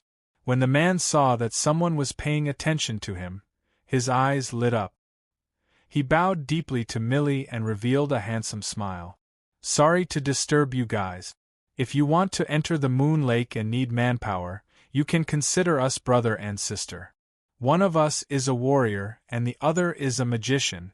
If we join the team, we'll be of use. Hee, I see. Millie gave him a friendly smile. She suddenly had a good impression of this polite human male. She paused for a moment. Of course, no. Just as Millie was about to agree, Pratt interrupted her coldly. He stood up, looked at the two of them, and said coldly, I'm sorry, we don't plan to add anyone to our team. Please leave. When the man and woman heard this, their eyes were filled with disappointment. The male human warrior forced a smile. Sorry to disturb you. With that, he pulled his sister and left. Looking at the two of them leaving in disappointment, Ron's heart was filled with sympathy. Millie, you don't have the right to decide who to join us. I hope you understand who's the leader. Platts glared at Millie and said coldly, also, the two of them just now only have the strength of a master. If they join our team, they'll only drag us down. Got it. At this moment, Millie's face was flushed red. Surprisingly, she didn't refute Pratt's words. She had developed a slight liking for this man from another plane. She didn't notice his strength and almost did something irrational. I hope you'll be more careful in the future. Seeing Millie apologize, Platz's face looked better. He continued, It's not that we can't add more people to our team, but the people who join us can't drag us down. The two of them just now were obviously here to take advantage of the situation. With their strength of a master, they want to be in the same team as us? Are they even worthy? In a place like the Shuelon continent where powerful races ran rampant, the presence of humans was relatively weak. Because of this, when the two of them saw that there were 7 humans in the team, they came forward with drooling faces. At that moment, Ron understood a principle. In this other plane that was full of danger and temptation, one must always keep a clear head. When it was time to harden one's heart, one must harden one's heart. Although Ron sympathized with them, he also understood that letting the two of them join the team would only be a burden. Platz's decision to reject them was very wise. Forget it, don't blame Millie. She didn't do it on purpose. It's her first time on a mission in another plane. She doesn't know anything. Hill smiled and said to smooth things over. He looked at everyone around him and said, "Have you all rested? If so, let's go." When Ron, Montego, and the rest heard this, they all stood up and packed their things to prepare to leave. At that moment, a loud voice was heard. "Hello, may I ask if you need a team member? Someone asked to join again?" When everyone heard this, they turned their heads to look, but they didn't see anyone. "May I ask if you need a team member?" At that moment, the loud voice was heard again. Following the source of the voice, Ron finally found the people who spoke. They were two extremely short human men. They were shorter than even the shortest human and were about the same height as a child. Chapter 604. A race that he had never seen before. Ron carefully sized up the two races that looked similar to humans in front of him. One of them was wearing heavy armor, holding a large axe that was shining with red light in his left and right hand, and a huge hammer that was shining with blue light in his other hand. He wore an iron helmet and had a long beard. He looked very heroic. The other one wore a strange blue hat and leather armor. He held a long thing in his hand that emitted a white light. Ron could not tell what it was. He also had a long white beard and looked very old. Everyone looked at the two small humans as if they were looking at monsters. They did not speak for a long time. Now it was the two people's turn to be confused. They looked at each other, and one of them could not help but ask, "Why are they staring at us? Are there flowers on our faces? They're not idiots, are they?" Another one asked. He looked at Platz and the others suspiciously. Cough. Platz came back to his senses and coughed awkwardly. You're here to join the team?" The man in the iron helmet heard and rolled his eyes. He said gruffly, "Of course, if it wasn't for the fact that your team is strong, with a human priest and an orc wizard, who would waste time on you. If you have time, you might as well drink. Look. This." Platz coughed slightly to hide his awkwardness. He asked, "May I know which race you two are from?" When the two short humans heard this, they immediately widened their bean-sized eyes. The guy in the iron helmet was so angry that his beard trembled. He clumsily waved his hand and roared, "What? You don't even know the great dwarves?" Dwarves? Ron and the others were stunned. They knew that the two people in front of them were not humans at all, but the legendary dwarves. Although they were nominally a branch of humans, in fact, the dwarves had little to do with humans. Some dwarves even hated humans very much. Dwarves were loyal and honest, but they were often deceived by insidious and cunning humans. Over time, humans became synonymous with distrust in the eyes of the dwarf. If it weren't for the two dwarves seeing that their team was strong, and that they had a priest and wizard, they wouldn't have come to their door.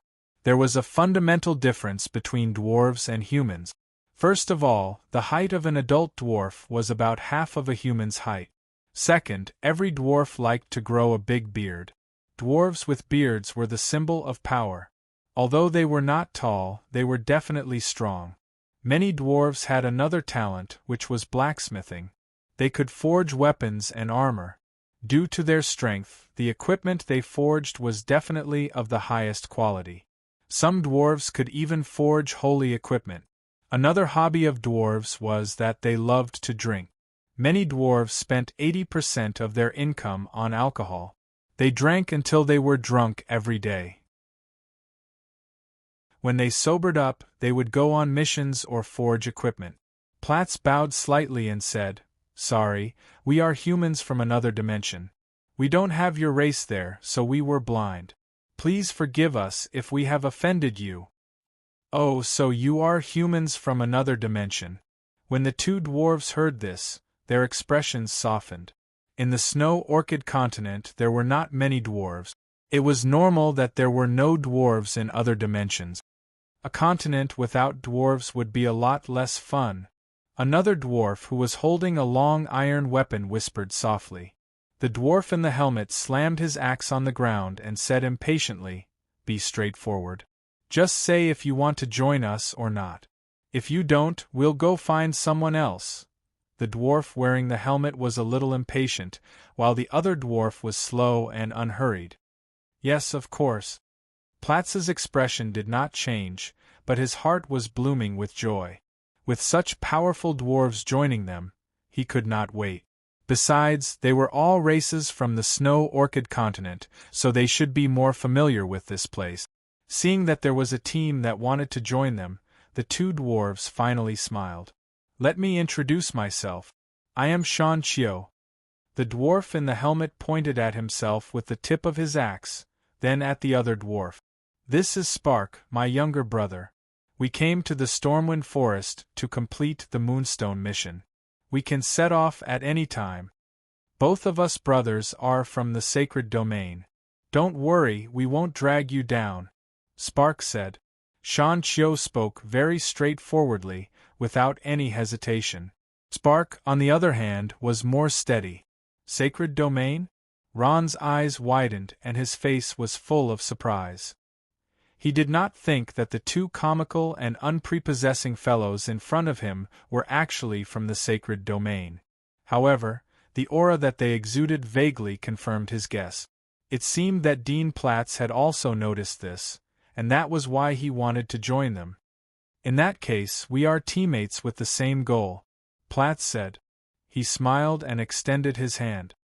"Everyone must work together." Shan Chiu understood and extended his hand as well. However, the difference in height between him and Platz was quite large, and it looked very comical. "Happy cooperation! Happy cooperation!" The two high-fived, indicating that they had reached an agreement. Platz hurriedly introduced all his teammates. When he introduced Ron, the two dwarves were only slightly surprised for a moment before their expressions returned to normal. "Let's go," Montegot said. He could not wait any longer. "Let's go." As the team leader, Platz nodded and looked behind him. "Right, I forgot to ask, what are your professions?" Shan Chiu said, "I'm a dwarf warrior. I'm good at close combat." Spark said, "I'm a dwarf musketeer. I'm good at long-range attacks." Only then did Ron see that the dwarf called Spark was holding a double-barreled musket. Moreover, Ron also noticed that the two dwarves were holding sacred weapons. It must be known that in the Noah continent, not every expert in the sacred domain had a sacred weapon. When did sacred weapons become so worthless? "I wonder how powerful this musket is?" Ron thought to himself. A group of 10 mercenaries walked into Stormwind Forest. Looking at Stormwind Forest from the outside wasn't as shocking as looking at it from the inside. Huge towering trees covered the sky and made people look like ants. There was a small path when they first entered the forest, but after walking for about 20 minutes, the path disappeared. Leaves that were several meters thick could be seen everywhere. When they stepped in, half of their bodies would sink into the ground. Don't fly in the sky above Stormwind Forest. The chaotic wind in the sky carries a powerful force. If you're not careful, you'll be torn to pieces. We can only walk in slowly. After knowing that Platz was a human from another plane, the dwarf Shan Chiu said as he walked in front. At this moment, half of his body was buried in the leaves, and only his head was sticking out. It was as if he was swimming, and it looked very funny. Ron's heart skipped a beat. "Sir, you seem to be very familiar with this place." "We've been here a few times, so we can be considered familiar with it." Shan Chiu smiled honestly. Every time the two brothers ran out of money to buy wine, they would come here to have a drink. They would take some moonstones and exchange them for money to buy wine. These two guys were from a race that would die if they did not drink for a day. There are many exotic beasts here, and most of them have the strength of the sacred domain. Shan Chiu enthusiastically introduced. Exotic beasts from the sacred domain? This time, it was Ron and the others' turn to be surprised. There were only a few exotic beasts from the sacred domain in the entire Noah continent.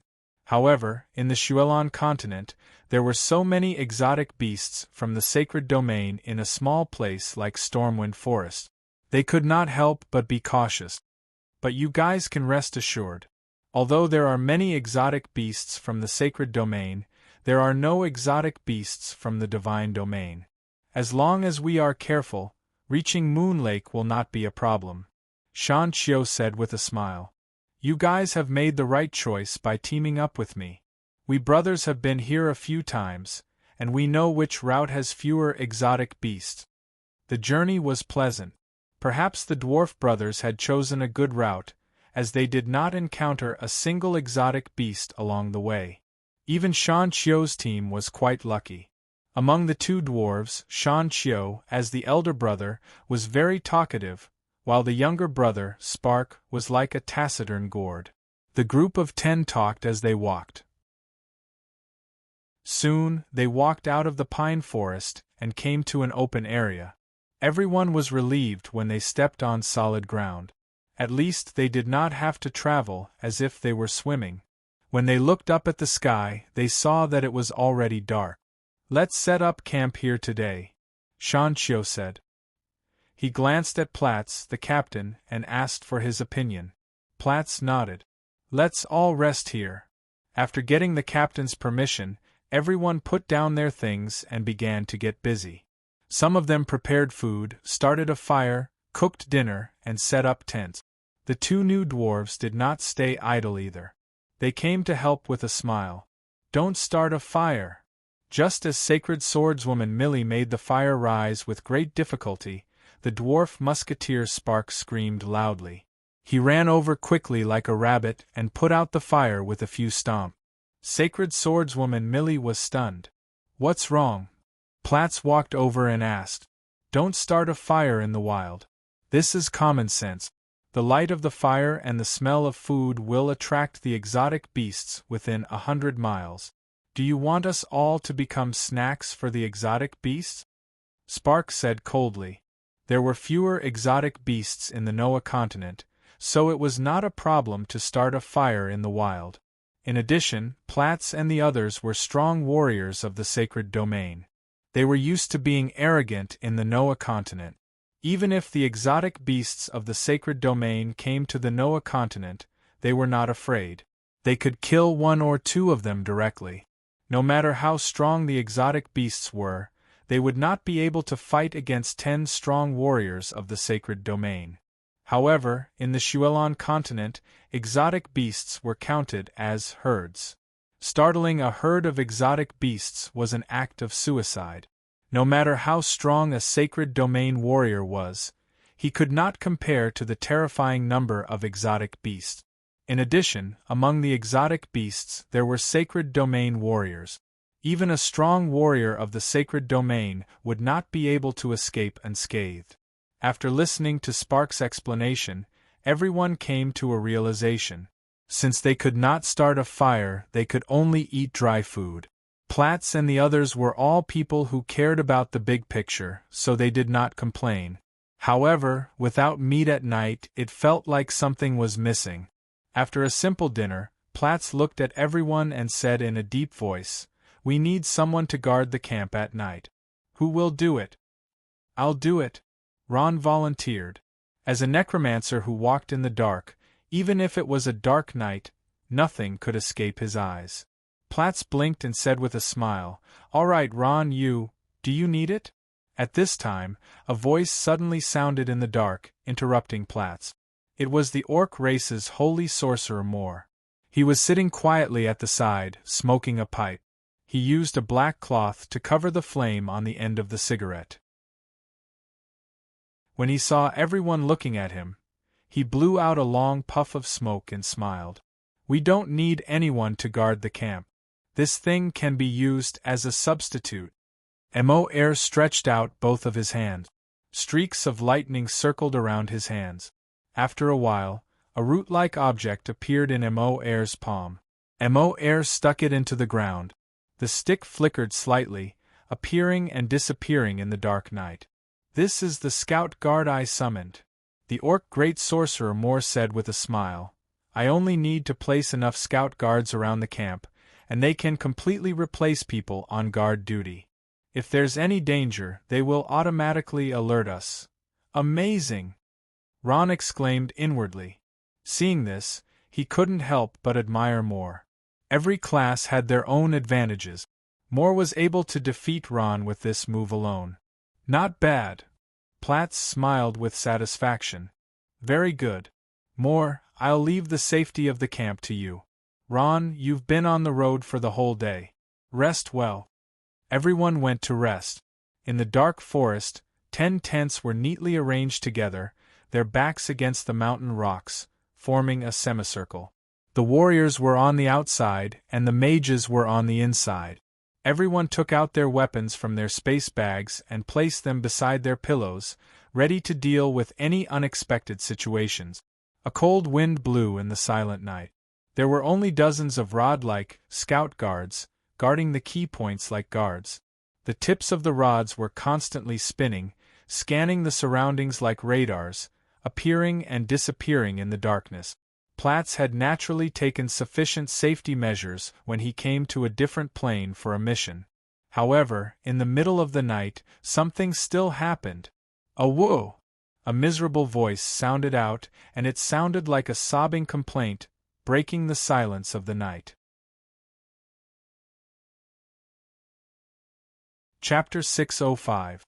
Something's wrong. Ron was the first to wake up. He was the first to wake up. He suddenly touched the side of his pillow and firmly held the dragonbone staff in his hand. With a pull of the tent, his body turned into a cloud of smoke and fled out the door. "What's wrong? What's going on?" Everyone in Platts's mercenary team woke up and walked out of the tent. Their faces were full of shock. "It's the Shadow Wolves." The dwarf warrior, Hill, had a grave expression on his face. The sounds that came from the dark night were the cries of shadow wolves. They were creatures that lived in the dark. During the day they hid in caves and slept, but at night they were very active. They usually lived in groups, and in Stormwind Forest, they were the nightmare of mercenaries. "No, it's the shadow wolves." The dwarf musketeer Spark's face changed. "The wolf is calling for its companions." The orc sacred wizard Moore also said in a deep voice, "That's right. I also noticed many beasts approaching quickly." Whoosh, whoosh, whoosh, whoosh. A few sounds flashed by, as if something suddenly came out. Ron took a closer look and sucked in a breath of cold air. About 10 meters away from him, a few black shadows appeared on the small mountain peak in front of him. They were wolves the size of calves. Their fur was all black, and there was no reflection under the bright moon. The shadow wolves kept roaring, revealing a row of white teeth. The saliva that kept dripping down sparkled in the darkness. Hill's face changed. "They're here. Pack up and get ready to retreat. Pack up immediately." Platts didn't dare to delay. He immediately ordered everyone to pack up their simple tents and stuff them back into their portal bag. "Awooh!" The mournful sound rang out again. A gust of wind blew in the calm Stormwind Forest, making the leaves rustle. More and more green eyes lit up, appearing abnormally demonic in the darkness. There are more than 30 of them. Luckily, these shadow wolves only have the strength of a master, Ron thought. At this time, his expression began to relax. They were just master-level beasts. Their team was full of sacred domain powerhouses. What was there to be afraid of?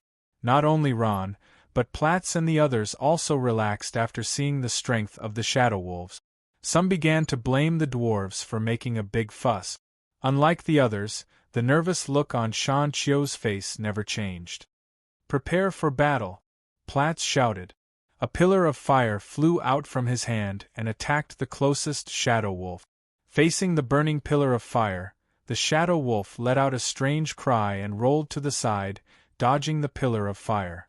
At the same time, it roared and disappeared on the spot. "What?" Ron was shocked. He couldn't believe his eyes. The shadow wolf had disappeared in front of everyone's eyes. It's a thief's stealth. Hill, known as the king of assassins, immediately saw through the shadow wolf's stealth. He cried out in alarm, "Careful, they're coming!" Roar. A shadow wolf suddenly appeared above the team. It let out a furious roar, raised its sharp claws, and fiercely pounced down. It can fly. Ron was dumbstruck. Not only was this shadow wolf extremely fast, it also had the ability to fly. The target of the shadow wolf pouncing down was none other than holy priest Dora. Dora was busy casting all kinds of blessings on her teammate. She had no idea a shadow wolf would suddenly appear above her. At this moment, even if she wanted to dodge, it was already too late. Her beautiful face turned pale with fright. Careful! Ron's heart tightened. He quickly condensed the bone spear in his hand.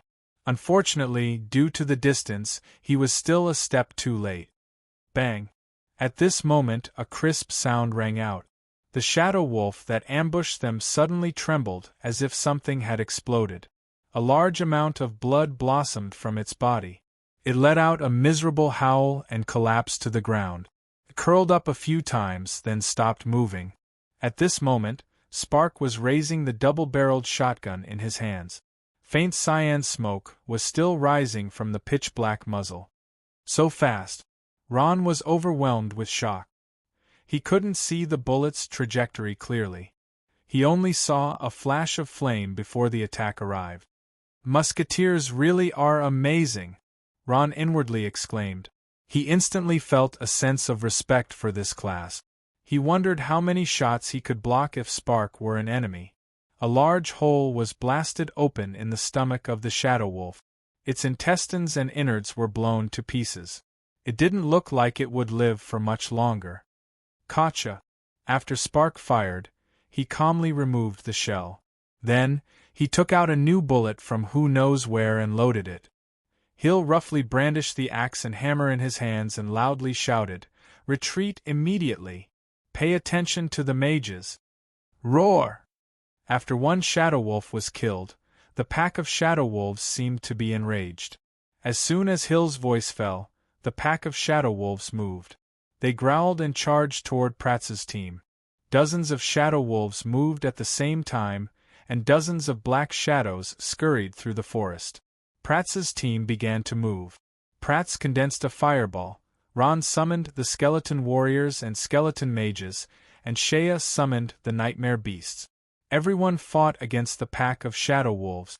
Unexpectedly, the shadow wolves that were only at the master level were not afraid of the sanctuary realm powerhouses at all.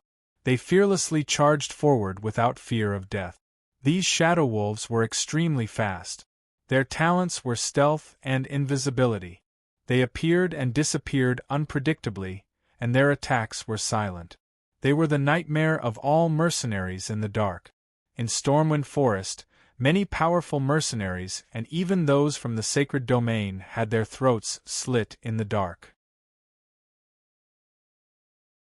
More and more shadow wolves appeared. From the beginning, there were only 20 of them. Now, there were hundreds of them. Shadowless shadow wolves appeared on the treetops and rocked. They were like shrewd assassins, quietly lying in wait for an opportunity to ambush. Whoosh, whoosh, whoosh. Countless black shadows scurried through the forest. It was dazzling. The pitch-black shadows flickered in and out of the forest, and it was impossible to guard against them. The battle dwarf, Hill, stood in front of the team. He was like a meat shield, swinging his axe and hammer that were larger than his body. Every time he swung his axe, a shadow wolf would be killed or injured. Strong physique created brave dwarf. Facing the siege of dozens of shadow wolves, there was no fear on Hill's face. Shaya was also fighting. Her silver-white long hair fluttered in the air. She coldly snorted and brandished her sword, streaking across the void. With a blood-curdling cry, blood splattered in all directions. The shadow wolf's figure slowly appeared in the empty air. The injured shadow wolf didn't expect that Shaya would actually see through its figure. Its pair of ice-cold eyes ruthlessly stared at her, emitting a fierce glint in its eyes. "It's a pity," Shea said indifferently. "Your attack won't have much effect on me, but my counterattack will be fatal to you." After saying that, she did not care whether the Shadow Wolf understood or not. She swung her sword, and the Shadow Wolf's head was separated from its body. After killing another Shadow Wolf, Shea couldn't be happy no matter what. Her armor had been torn apart by the Shadow Wolf's claw, and a shocking wound had appeared on her shoulder. It was so deep that her bones could be seen. That Shadow Wolf's sneak attack had injured her, but her injuries were slowly recovering under the effect of the evil aura. "The situation is not good." Shea frowned. She did not expect that a team made up entirely of powerhouses from the sacred domain would suffer such a great loss under the attack of a pack of shadow wolves. The seemingly chaotic pack of shadow wolves cooperated with each other when attacking. Some were responsible for attracting the opponent's attention, some were responsible for attacking, and some were responsible for sneak attack. They worked together as if they were hunting for food. As if they had a purpose, these shadow wolves began to separate the powerhouses from the sacred domain. They focused their attacks on the mages and focused on restraining the warriors. Even Shea, a death knight, could not avoid being injured, let alone the mages. The shadow wolves were the nemesis of mages. Platz, Dora, Moore, and the others were surrounded by the shadow wolves. They were flustered for a moment and were all injured. Although Ron was also a mage, he could only protect himself. He summoned a large number of undead creatures and surrounded himself tightly. However, the human wave tactic was useless here. The female swordsman roared again and again. She waved the red sword in her hand, and dozens of shadow wolves could not get close to her. Compared to the mages, the warriors were not at a disadvantage. Dora and Moore kept casting healing spells. If they were even a little slower, some of their teammates would have died. Everyone was shocked. These arrogant sacred domain powerhouses had never thought that they would be beaten so badly by a group of master-level exotic beasts. The exotic beasts from another plane were actually this strong. Roar! At this moment, a sound came from somewhere. The shadow wolves suddenly changed. Their bodies changed and split into two. In an instant, their numbers doubled. Hill was shocked. "Oh no, it's a shadow clone. Everyone, be careful." The shadow wolves behind the shadow clone increased in number. The shadow clones and the real bodies intertwined, and it became more difficult to deal with them. The chaotic attacks were dazzling. Dwarf Hill roared. He jumped up high and smashed the giant hammer in his hand on the ground. Heavy strike! Boom! Only a burst of bright light could be seen, and in the midst of an intense rumbling sound, a force suddenly spread out. The dozens of shadow wolves around him were enveloped by this force, and like broken kites, they were sent flying and heavily fell to the ground, motionless. They were actually killed in an instant. "Quick! Retreat now!" Dwarf Hill bellowed. Needless to say, everyone wanted to retreat at this moment. These exotic beasts were too strong. Their team of sacred domain powerhouses could not fight back at all in front of the organized shadow wolf. Retreat.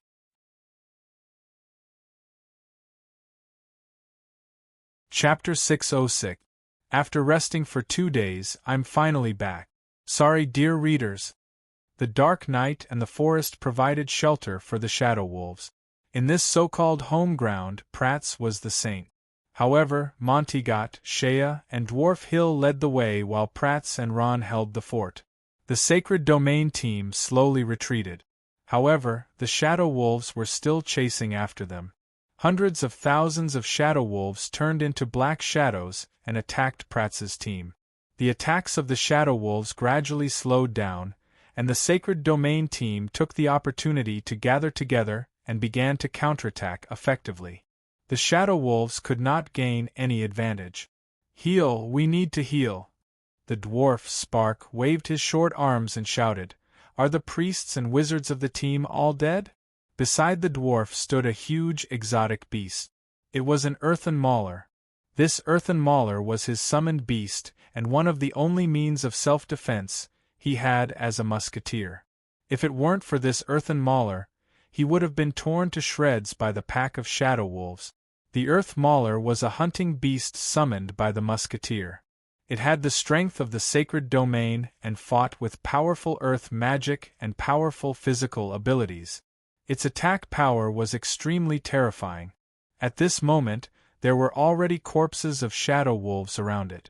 They were either injured by the earth thorns or killed by the earth mauler's paw. Even so, Spark was slightly injured. Traces of blood stained his battle robe. The earth mauler could not completely protect him. At this moment, he needed to be healed. Prats frowned and said with some dissatisfaction, "More, what's wrong with you? Your teammate is injured and you don't care? Don't forget your duty." More hurriedly said, "Coming. Isn't Dora a priest too? Why isn't she healing?" More muttered in his heart. At this moment, he was extremely depressed. It was not that he did not want to use healing methods, but these shadow wolves seemed to know that he was a healer and was the team's weakness. They kept attacking him. If it were not for Monty-Got protecting him, he would have died many times over. Heal the guards. Emoer knew that he was in a critical position. If he was not careful, the whole team would be wiped out. At this moment, he did not dare to shirk his responsibility. He immediately released a healing guard to heal everyone's injuries. Like the scouting guard, the healing guard was also a stick. It was summoned by Emoer and inserted deep into the soil. The top of the stick was constantly rotating, emitting a faint yellow light. Under the light, everyone's injuries were slowly recovering. Only then did everyone breathe a sigh of relief. At this time, the shadow wolves also stopped attacking. They crouched on the hills, trees, and rock. Their bodies seemed to be invisible, appearing and disappearing in the darkness. Only a pair of green eyes could be seen, coldly staring at the people below. Facing the masters of the sacred domain, there was no trace of fear in their eyes. Now that they were being stared at by thousands of pairs of eyes, everyone felt a chill from the bottom of their hearts. "Damn it, these damned bastards!" Female Sword Saint Millie cursed fiercely. She was ambushed by the shadow wolves and suffered some injuries. Although her injuries were almost healed, she was not convinced. Being injured by a few shadow wolves that were only at the master level was the greatest humiliation of her life. "Captain Prats, I want to kill them all," Millie said. Her eyes were filled with a strong desire to fight. On the long sword in her hand, there was a faint flicker of fire. "No!" Dwarf Hill rejected the female sword saint's suggestion. He narrowed his eyes and said, "They have an overwhelming advantage in numbers, and we don't know how many shadow wolves are coming. The environment is also not good for us." Then, he turned to Prats and said seriously, "Captain, I suggest we retreat." Prats quietly looked at the shadow wolves in the darkness. After thinking for a while, he asked, "They won't chase after us, right? As long as their king doesn't come, even if they chase after us, it won't be a problem." Dwarf Hill replied. When he said king, his tone was very serious. At this moment, Ron's heart suddenly tightened. A dangerous aura instantly attacked his heart. At this moment, there was a sudden change. There was a swoosh like the sound of a sharp blade. Everyone was shocked. Before they could react, Holy Wizard Moore let out a muffled groan and fell to the ground. The healing guard lost the support of its power and instantly dimmed. "Be careful, there's a sneak attack." Everyone shouted angrily. Ron also reacted quickly. When he looked around, other than Great Wizard Moore who had fallen to the ground, there was only darkness. There was no trace of the sneak attack. What? There's no trace? He fell down. He saw Great Wizard Moore fall to the ground with his own eyes, but he didn't find anything strange. It wasn't that there was no trace, but that the enemy came too quickly. At this moment Ron was nervous. His palms were sweating as he gripped the dragonbone staff. It had been a long time since he had felt such a dangerous aura. He felt as if he had been targeted by some wild beast, and his hair stood on end. It's here. Shea's eyes were sharp. Through the red eyes, she saw a faint black shadow. That shadow was moving quickly. Disaster. Where are you going? Disaster. Shea yelled and slashed out with the holy sword in her hand. Black flames with strong corrosive aura rolled back and blasted towards the strange shadow. Disaster. Boom. The two black forces collided with each other. A powerful aura spread out in an instant. The grass under their feet was blown by the wind, and a large space was corroded. Disaster. In the void, a black shadow slowly emerged. Disaster. It was a huge monster. It was 2 meters tall and covered in long black hair. It stood up like a human. Its face was like some kind of beast. Its long canine teeth were protruding outwards. It looked extremely evil and ferocious. The long claws in its hands were shining with cold light. Disaster. Although the monster's body was huge, it didn't look like a real body. From afar, it looked like a strange shadow. Disaster. What is that? Ron was shocked. At this moment, he finally saw the true body of the ambusher. Without thinking, he stabbed out with his bone spear. Cataclysm.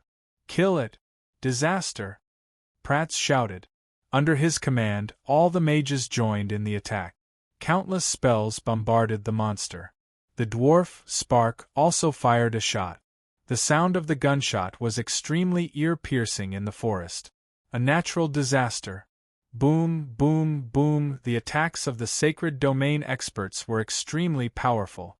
Explosions rang out in succession as a layer of smoke rose into the air. The ground also shook. Disaster. Did we hit it? Millie asked. Disaster. No, it dodged it, Pratt said. He saw the monster's figure mysteriously disappear from the spot, dodging all the attacks. Disaster. At this moment, Holy Priest Dora immediately ran over to Holy Shaman Moore's side and started healing him. A holy radiance lit up. Before long, Moore woke up. Disaster. Thank you, Disaster. Moore stood up. However, his expression was somewhat dispirited. Disaster. What kind of monster is this? It's so strong? Montegot asked. He was referring to the dwarf, Hill. He could tell from Hill's expression that he definitely recognized this monster. It's a disaster. Their king is really in a cataclysm. Hill's expression was extremely grave. This is a sacred domain exotic beast, a shadow wolf. It's also the king of the shadow wolves. Disaster. What? Upon hearing that it was a powerful saint-level beast that had come, everyone grew nervous. That sneak attack just now had left them with a lingering fear. Cataclysm. A rogue exotic beast. Sneak attack? Is that its ability? Pratt sucked in a breath of cold air. Disaster. No, it's not Disaster. The dwarf Spark raised his head.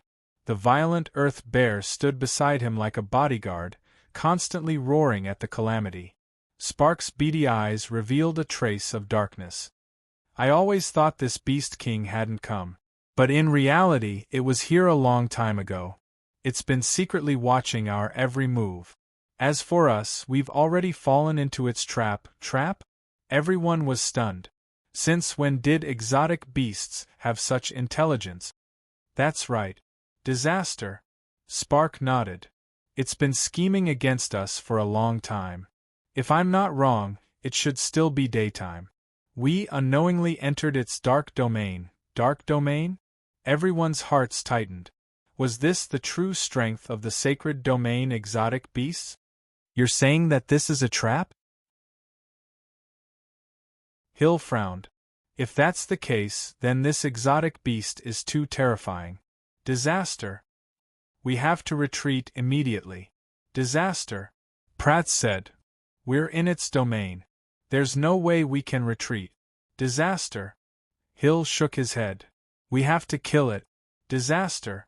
At this moment, a faint shadow appeared on the treetops. It was as agile as a fish in the domain, appearing and disappearing in the darkness. Disaster. The werewolf was the king of the shadow wolves. It had the strength of the sacred domain. Disaster. Disaster. The shadow wolf let out a contemptuous laugh like a human. It stretched out its long claws and pointed at Disaster.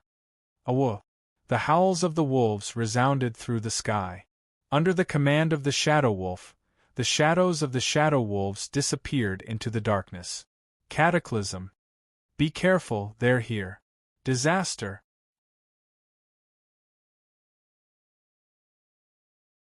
Chapter 607. The shadow wolves transformed into countless shadows as they pounced forward. Kill! Under Pratz's command, Ron and the others launched a counterattack against the shadow wolves. Holy radiance! Priest Dora shouted. She waved her staff and a holy radiance soared into the sky, illuminating the area like the sun. In an instant, all the shadow wolves revealed themselves, leaving behind faint shadows in the air. Found them! Pratz and the others were overjoyed. In an instant, all magic and ranged attacks were launched at the shadow wolves. Boom! A shadow wolf was blasted into pieces by Pratz's fireball. Its intestines and innards scattered all over the ground. The shadow wolves were innumerable. The Sacred Domain team was able to hit them one by one. The Master Shadow Wolves were no match for the Sacred Domain team. However, the shadow wolves were unafraid of death. They didn't shrink back in the face of the disparity in strength. Look! Good job, Dora! Montigot cut a shadow wolf in two and excitedly said. Kill them all! Hill shouted loudly. Under the attacks of Pratz's team, the shadow wolves suffered heavy casualties. Corpses littered the ground. Awoof! Seeing its underlings dead and wounded, the king beast shadow wolf was finally enraged. It let out a wild roar and its tall figure slowly disappeared. Just as Pratz's team was in high spirits, they didn't know that danger was quietly approaching. At this time, Ron, who was in the middle of battle, suddenly felt a bone-piercing chill. This was an extremely dangerous feeling. It was exactly the same feeling he felt when the shadow wolves ambushed him. Careful! Ron shouted. Unfortunately, his warning was too late. A bright light flashed by. The shadow wolf raised its butcher's knife high in the air. Gotcha! A sound was heard. Priest Dora's eyes widened in shock. A large gash appeared from her chest to her abdomen. Blood was flowing out from the wound. In front of her, the powerful shadow wolf revealed its enormous figure. Its two sharp claws were dripping with blood. Dora was a holy priest, so she had long since cast Holy Shield on herself. The Holy Shield formed a faint curtain of light around her, protecting her frail body. If it wasn't for this Holy Shield, Dora would probably be dead by now. Dora! Ron cried out in alarm. He was the closest to Dora and could see everything clearly. At this moment, he gritted his teeth. Die! Ron's eyes turned blood-red. His powerful soul force suddenly erupted. A white, jade-like bone spear quickly formed in his hand and pierced towards the shadow wolf. This attack was both an attack and a distraction. The goal was to prevent the shadow wolf from attacking Dora again. Unfortunately, this powerful spear pierced nothing. What? Ron was shocked. At this moment, he couldn't believe his eyes. He only saw his white bone spear piercing through the shadow wolf's heart, but he didn't feel anything. He stabbed an illusory figure. Ron was shocked and angry. How is that possible? I can't attack it. At this moment, the shadow wolf let out a low growl. Its ugly face was filled with malevolence.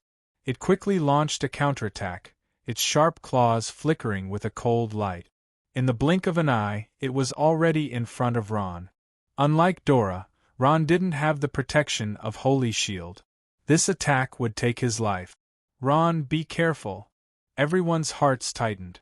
The shadow wolf was too fast. They couldn't save Ron even if they wanted to. They could only look on helplessly as Ron died a violent death. The shadow wolf's sharp claws became bigger and bigger in Ron's eyes. Regardless of whether Ron wanted to dodge or summon White Bone's spear, it was already too late. At this moment, a figure appeared in front of Ron at lightning speed. Like a guardian angel, it blocked in front of him. Swoosh! The figure's body was cut off at the shoulder. An arm and half of the body fell to the ground. Shea! For a moment, everyone was stunned. The person who blocked in front of Ron was none other than Shea. They saw Shea's body standing straight. Her face was expressionless, as if she didn't feel any pain. Her body tilted and she retreated a few steps. She staggered and fell. Shea! Shea! Everyone cried out in alarm. At this moment, the Shadow Wolf took the opportunity to escape. Ron was stunned. He caught hold of Shea, who had fallen limply to the ground. He saw that Shea's face was paler than usual. Her eyes were closed and she had already fainted. However, there wasn't a trace of blood on her wound. Shea, Shea, what happened to you? Ron held Shea's body and cried out in alarm. His hands trembling, Ron's tears flowed uncontrollably. At the most critical moment, it was Shea who saved him. Ever since she was resurrected, Shea's personality had changed greatly. She was no longer as gentle as before. Instead, she was cold and unapproachable towards him. This made him suffer again and again. However, Ron now knew that under Shea's cold attitude, there was a passionate heart. At this moment, the others rushed over and surrounded Ron. She's fine. She just fainted. At this moment, Ron calmed down and took a deep breath. Although Shea's injury was serious, it wasn't a big deal. For a Death Knight, this injury was nothing. Even if her chest was cut open, she could still recover. What happened just now? Ron, I saw you attack it, Prats asked. Ron shook his head. I don't know what happened either. It was like I missed. At this moment, the dwarf Spark spoke. The Shadow Wolf is a shadow in its normal state. It only turns into a physical body when it attacks. No wonder so many of our attacks missed. Dean Hill of Hance's Academy nodded. As the king of assassins, he was full of envy for the Shadow Wolf's terrifying ability. If only I had this ability, Hill thought to himself. If that's the case, we can only wait for the moment it attacks before we can make a move. Golden Dragon Knight Montygot said in a low voice. Everyone, be careful. This guy only targets magic professions with weak defense. Those master-level Shadow Wolves were only sacrificial lambs, acting as a distraction. This king beast was the real killer. Sure enough, the Shadow Wolf circled around and attacked again. This time, its target was Prats. At this moment, the Shadow Wolf revealed its huge body in front of Prats. Its face was full of malevolence. The moment it attacked, it turned into a physical body. Now's the time. In an instant, everyone's hearts tightened as a thought flashed through their minds. Dwarf Hill growled and slammed his hammer on the ground. A dazzling light burst out, and lightning flashed in all directions. At this time, Hill spun the hammer in a circle, and then threw it out crazily. Thunder strike! The hammer in Hill's hand turned into a thunderbolt, spinning as it flew towards the Shadow Wolf. Boom! A huge sound rang out. The Shadow Wolf was sent flying like a kite with a broken string. It fell heavily on the ground and struggled with all its might, but it could not get up for a long time. Attack quickly, it's already fainted. Dwarf Hill roared. White Bone Spear! Blazing Fireball! Holy Impact! Critical Strike! Prats's team, who had had enough, went crazy. Countless spells bombarded the Shadow Wolf that had lost its ability to resist. Soon, the Shadow Wolf was blasted into a pile of meat paste. Prats's team seized that moment of opportunity and killed the Shadow Wolf. After the Shadow Wolf died, the surrounding environment began to change. The power of the dark domain slowly dissipated, and the sun shone through the clouds, shining down thousands of golden rays. As Hill expected, it was currently daytime. When night fell, they had fallen into the Shadow Wolf's trap. Even as an exotic beast, after reaching the sacred domain, its intelligence was not low. When the remaining Shadow Wolves saw that their king had died, they all ran away with their tails between their legs. In the blink of an eye, they had disappeared without a trace. "This fellow is finally dead." Everyone let out a long sigh of relief. This exotic beast from the sacred domain was really difficult to deal with. Prats came to the side of the Shadow Wolf's corpse and dug out an object from the pile of meat paste. It was the Shadow Wolf's magic core. It was white in color and looked especially dazzling under the sun. Luckily, the magic core is not damaged. Prats was overjoyed. The most valuable thing on the body of this exotic beast from the sacred domain was this magic core. If it was damaged, there would be nothing left. This was the magic core of an exotic beast from the sacred domain? In the Noah continent, the magic core of an exotic beast from the sacred domain was extremely rare. At least, Prats had never seen one before. He played with it for a while and then threw it to Hill. "Here, this is for you," Prats said. Hill was stunned. "What are you giving it to me for?" Prats smiled and said, "You brothers have done a lot for this exotic beast from the sacred domain. This is what you deserve." Prats's team had only managed to kill this exotic beast from the sacred domain under the guidance of the Hill brothers. Logically speaking, the others would not say anything. "I don't want it." Unexpectedly, Hill shook his head like a rattled drum and refused. According to the usual rules, the items obtained by the team should be divided equally. "It's not appropriate for us to take this." When everyone heard this, they were immediately filled with respect. The Dwarven brothers' character was praiseworthy.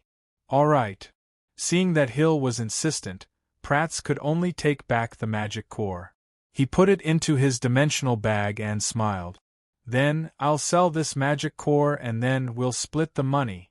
The team members began to clean up the battlefield. They collected the magic cores and corpses of the Shadow Wolves. These things could be sold for money. Dora and Moore used healing spells to heal the injured team members.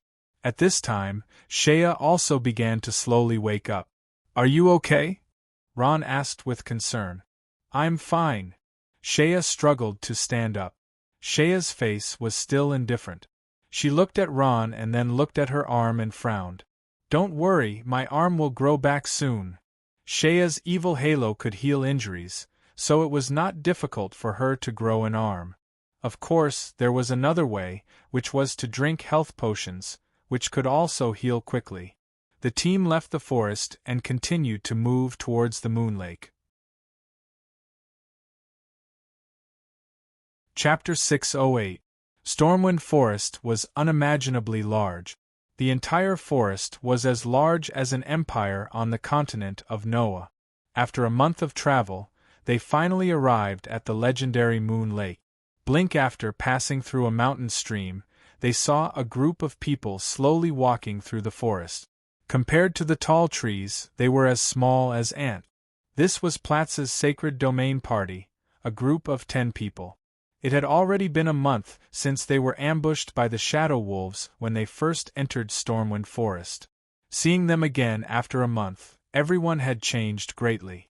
Everyone in Platz's party looked unkempt and unkempt. Their clothes hadn't been washed for who knew how many days. They were tattered and emitting a pungent smell. The men were unkempt, and the women didn't even comb their hair. Some had their hair tied up in a random knot. Even Holy Priest Dora, who was obsessed with her appearance, looked unkempt. As an adventurer, these were all very common. After a few months of field missions, everyone would come back looking like a barbarian. From an outsider's point of view, the life of a mercenary was extremely romantic. They ate meat and drank wine, and their teammates were filled with trust. Noble friendship and beautiful love were all interpreted in the mountains, in the fields, and under the moonlight. Wandering bards from all over the world made these beautiful and poetic mercenary lives into songs that were sung everywhere. Of course, the life of a mercenary also had its romantic side. The afterglow of the setting sun, the reflection of the lake, the mirage of the desert, the aurora of the snowy plains, and the beautiful scenery of nature were all things that one yearned for. However, in the eyes of a real mercenary, The life of a mercenary was far from being as romantic and beautiful as what others saw. The life of a mercenary was filled with boredom, hardship, and danger. Not only did they have to face the threat of powerful exotic beasts, their impromptu party was also filled with cunning, scheming, betrayal, and betrayal. Fortunately, this misfortune didn't befall Platz's team. On one hand, they were all from the Noah continent, so they naturally had to be united in this foreign plane. On the other hand, as the team leader, Platz had seen countless people. He knew who he should team up with, who he shouldn't team up with, who he should trust, and who he shouldn't. Over the past few days, they had worked together to kill many powerful exotic beasts, including the huge Adil war bear, the lightning ray flying in the sky, the powerful four-winged flying dragon, and so on. These exotic beasts of the sacred domain had their own territories, and they were all terrifyingly powerful. The battle with the lightning ray was especially earth-shattering. The sacred domain team was besieged by more than a dozen lightning rays. The chain lightning they released together burned a forest the size of a city into charcoal. Even so, they still made it through. After experiencing such a cruel battle, their expressions had become even more resolute. Moreover, the tacit understanding between the team had also quietly grown. After flipping over a large tree, Montegot reached out his hand to the female sword Saint Millie behind him. Millie reached out her hand naturally, and the two of them flipped over the large tree together. Up ahead is Moon Lake. Hill wiped the sweat off his face and said, "The path I took was shortened by 2 days compared to the original plan." Pratt nodded. He naturally didn't know how many days the original plan would take. However, at this moment, he trusted these two simple and honest dwarven brothers whom he had only known for a few days. "Then let's go." Hearing that they had arrived at their destination, everyone's faces revealed relaxed smiles. Among them, Dora impatiently said. After turning a corner, the long-awaited Moon Lake appeared before everyone's eyes. In the blink of an eye, everyone's expressions froze. The tranquil lake water was like a mirror, reflecting the white clouds in the sky. The lake water was so clear that one could see the bottom. An enormous round moon hung in the sky, emitting a dazzling brilliance. This is Moon Lake? Stunned by the beautiful scenery before her eyes, Holy Priest Dora was speechless for a long time. So beautiful! Sword Saint Millie sighed. "If possible, I really want to live here forever. I'll never get tired of looking at this scenery for a lifetime." Ron also took a deep breath. He was also mesmerized by the scenery before him. "Let's go down," Pratt said. Splash! Splash! Ron stepped into the cool lake water, causing ripples to appear on the surface of the calm lake. A wave of satisfaction welled up in his heart. However, when he looked around, other than the endless lake water, he didn't see any moonstones. Moonstones were a type of mineral that emerged from the bottom of Moon Lake. After being illuminated by the moon in the sky for several decades, they slowly condensed into a perfectly round crystal-like object. "Where are the moonstones?" Millie asked. "Beneath your feet," the dwarf Spark replied. "Under our feet?" Everyone looked down. The water of Moon Lake was so clear that they could see the bottom. They could even see their toes clearly. However, other than the countless pebbles and silt under their feet, they didn't see any moonstones. About 3 kilometers away from them, there was another group of about 10 people. They seemed to be looking for moonstones as well. Hill smiled and said, "How can moonstones be so easy to find? If you are lucky, you can find 2 moonstones in a day. If you are unlucky, you might not even find one in a few days." At this time, his younger brother Spark said, "Now, there are many people who come to dig for moonstones. It is common to not find one in a few days." Ron came over and asked, "What is a moonstone like?" "Hee, we happen to have one here," Spark said with a smile. He took out a few handfuls from his pocket and took out a round object that was beautiful. "Here, this is it." Spark handed it over with a smile. Ron took it and looked at it. It was a round, milky white, semi-transparent pearl. It was about the size of a palm and was emitting a faint light. This is a moonstone. Ron looked at it carefully and secretly memorized the appearance of the moonstone. Then, he returned the moonstone to Spark. Everyone, be careful. Don't go to places that are too deep in the water. If you don't want to fight with the exotic beasts. Before they separated, Shan Qiu reminded them solemnly. The team split up and started looking for moonstones in the Moon Lake. The experts of the sacred domain, who were usually aloof, were like fishermen catching fish by the seashore. They touched the Moon Lake here and there, and if they weren't careful, they would fall into the water with a plop, causing the others to laugh heartily. Ron opened his eyes wide and stared at the bottom of the lake. He was afraid that he would miss a single detail. At this time, with the help of the reflection of the moon in the sky, Ron suddenly saw a trace of light strangely flickering at the bottom of the lake. What is that? Ron's heart was moved. He quickly stretched his hand into the water and carefully lifted the stone at the bottom of the lake. He saw a sparkling and translucent moonstone quietly hiding there, like a shy little girl. Moonstone! Ron was overjoyed. He quickly dug out the moonstone from the mud at the bottom of the lake and raised it high, shouting loudly. I found a moonstone! Ron's voice attracted the attention of his teammates nearby, and they all looked at him. So fast? Dwarf Shan Qiu was stunned. Wasn't this a little too fast? That necromancer had only been in the water for a short while, and he already found a moonstone. However, this was also someone else's luck. Even if he was envious, he couldn't do anything about it. Dwarf Shan Qiu was envious, but he still carefully searched, not missing a single detail. According to the agreement of the Moonstone team, whoever dug out a moonstone would get to keep it. Whoever dug out a lot would naturally earn a lot, and whoever dug out a little could only complain about their bad luck. Well done, Ron. Platz smiled and stroked his beard, saying, It seems like I have to work harder too.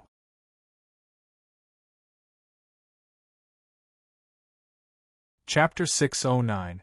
45 Days. Pratz's team had stayed in Moon Lake for 45 days. These 45 days were extremely boring.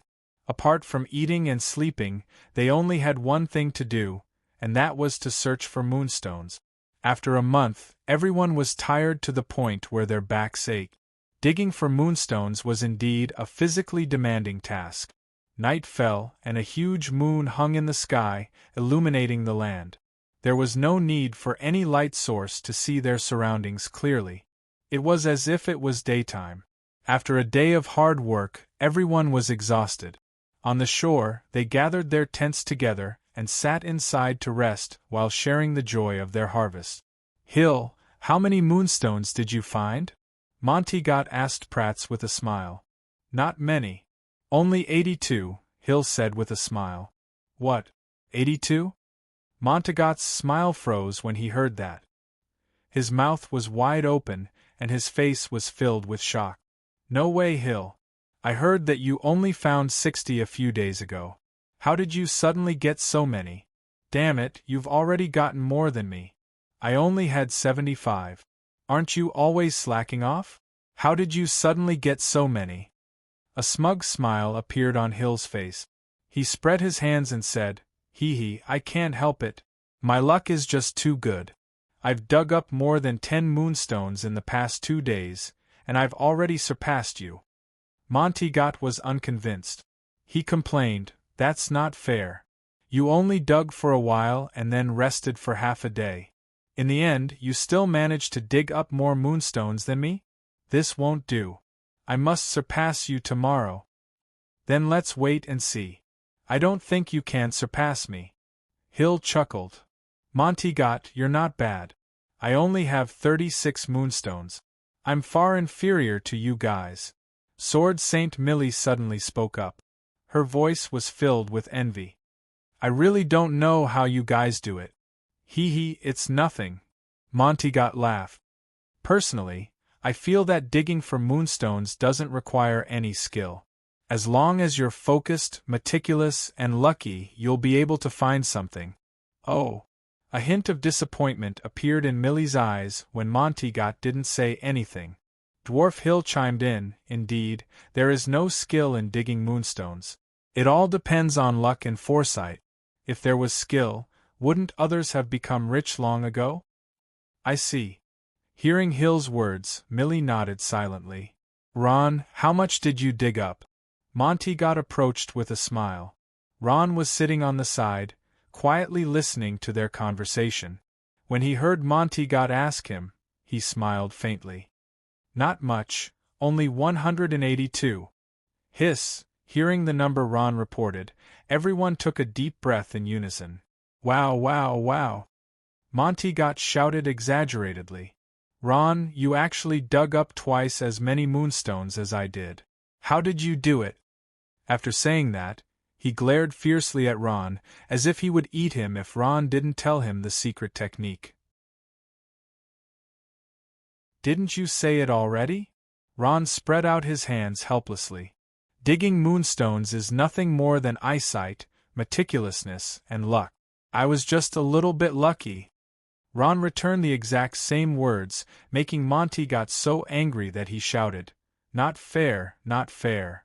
Why are you so lucky? I don't believe it. Tomorrow I will dig up 50, no, 100. Ha ha ha. Seeing Montegot's exasperated look, everyone laughed. The atmosphere was very relaxed. Platt smiled. He took out some dry food and took a bite. Then, he drank a big mouthful of water and said slowly, Those who still want to dig moonstones have to hurry up. Tomorrow is the last day. Dig one more day and we will leave. Hearing that, everyone was stunned. Many of them didn't plan to leave. No way, so soon? Montegot was shocked. Can't we stay a little longer? After so much effort to get here, we have to leave so soon? Yes. Platz nodded. You might have forgotten something important. Platz's gaze swept across everyone's faces as he spoke slowly. We don't have much dry food left. We need to save some for the return trip. Dry food, that's right, dry food. They couldn't start a fire in Stormwind Forest. Even if they killed exotic beasts, they couldn't start a fire to roast meat. Unless they wanted to attract a large group of exotic beasts and become their target. If they didn't want to fight endless exotic beasts, the only way was to eat dry food. If they delayed their departure for a day, they would have less dry food. When that time came, they would have to starve. Whether they could walk out of Stormwind Forest alive would be a problem. After hearing Platz's explanation, everyone was enlightened. Their captain was indeed the captain. He considered the problem more thoroughly. Dora thought for a while and asked, Can we go to a deeper place to dig for moonstones? I think there should be a lot there. Montegot's eyes lit up when he heard that. He chuckled and said, That's a good idea. No. Dwarf Hill and Spark objected in unison as soon as Dora's question was raised.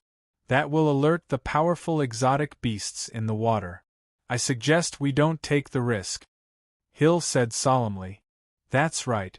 Think about it. It's not worth it to lose our lives for moonstones. Moreover, moonstones in deep water aren't that easy to dig. Spark said. Montegot was defeated at once. All right, we'll dig it not far from the shore. If that's the case. Platt stood up. We'll dig for one more day.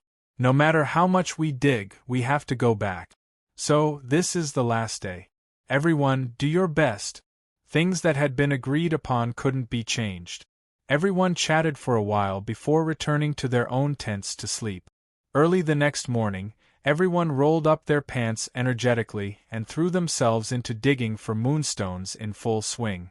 With a splash, Ron's head emerged from the water. He was holding a sparkling and translucent moonstone in each hand. He smiled and said, Our luck is not bad. We dug up 2 in one go. Knowing that they were leaving tomorrow, everyone unconsciously walked towards the deep water area. Some even dived to the bottom of the lake to search for moonstones. Ron carefully put the 2 moonstones into his own space bag. Although there are more moonstones in deep water than in shallow water, and it's easier to find them, people can't stay in the water for long. Moreover, digging in the water consumes energy very quickly. Ron finally understood what Dwarf Spark meant when he said, "Moonstones in deep water aren't that easy to dig." Looking at the clear water, Ron said to himself, last time. Go to the bottom of the lake for the last time and return to the shallow water area." After saying that, Ron dived down. The shallow water plants covered the moonstones at the bottom of the lake. The water was very clear. Ron could see everything clearly. He waved his hands in the water and spat out bubbles.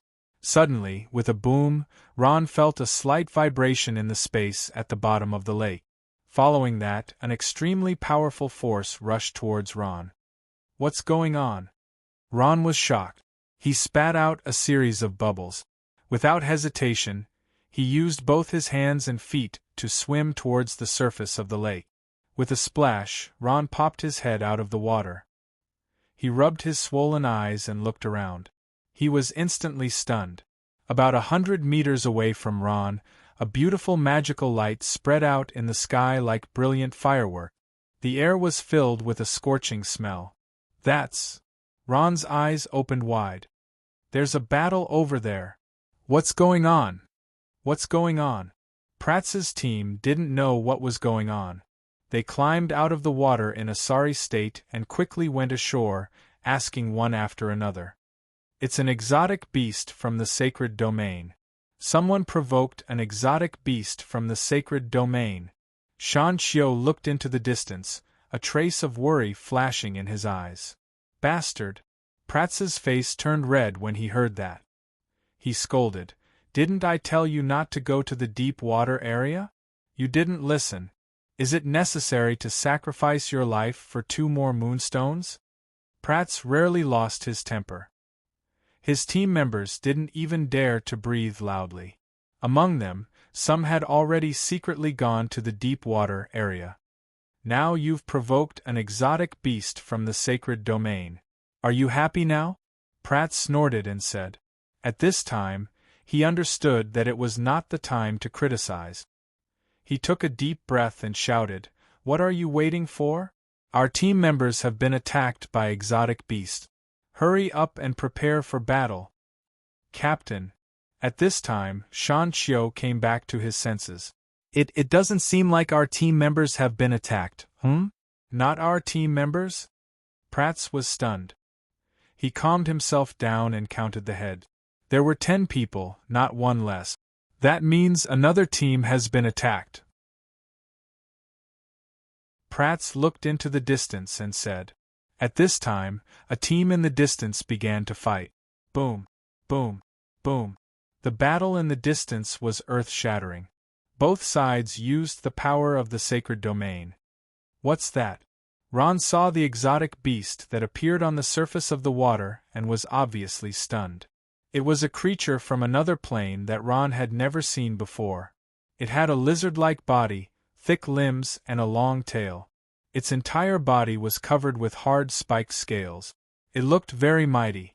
The most surprising thing was that this exotic beast had several heads, and each head looked like a snake. Ron counted them and found that there were exactly 9 of them. "That's an exotic beast, a hydra," Shan Qiu gasped. "There's more than one. Looks like that team is in trouble." In the distance, the tranquil moon lake was surging with waves. Powerful energy surged and exploded, spreading out in all directions. Hydras were exotic beasts that lived in the moon lake. They possessed the strength of the sacred domain. The mercenaries digging for moonstones in the deep waters of the moon lake naturally alarmed them. These kings of the water wouldn't be polite and directly launched an attack. However, the team that was up against the sanctuary level 9-headed hydra was not to be trifled with either. Faced with several sanctuary level 9-headed hydras, they launched a counterattack, and both sides fought to their heart's content. "Should we go help?" Seeing the intense battle in the moon lake, Holy Priest Dora worriedly asked. No one answered. Everyone was silent. They didn't know the identity of the other party, nor did they know the strength of the other party. Dora's question was obviously inappropriate. There were also a few mercenary teams mining moonstones by the Moon Lake. Similarly, they didn't have any intention of interfering in this battle. They just watched quietly. However, the strength of this team was exceptionally tyrannical. They belonged to the same race. After losing their heads out of fear at the start, they had already calmed down and launched a counterattack, gradually turning the tide around. Just who are they?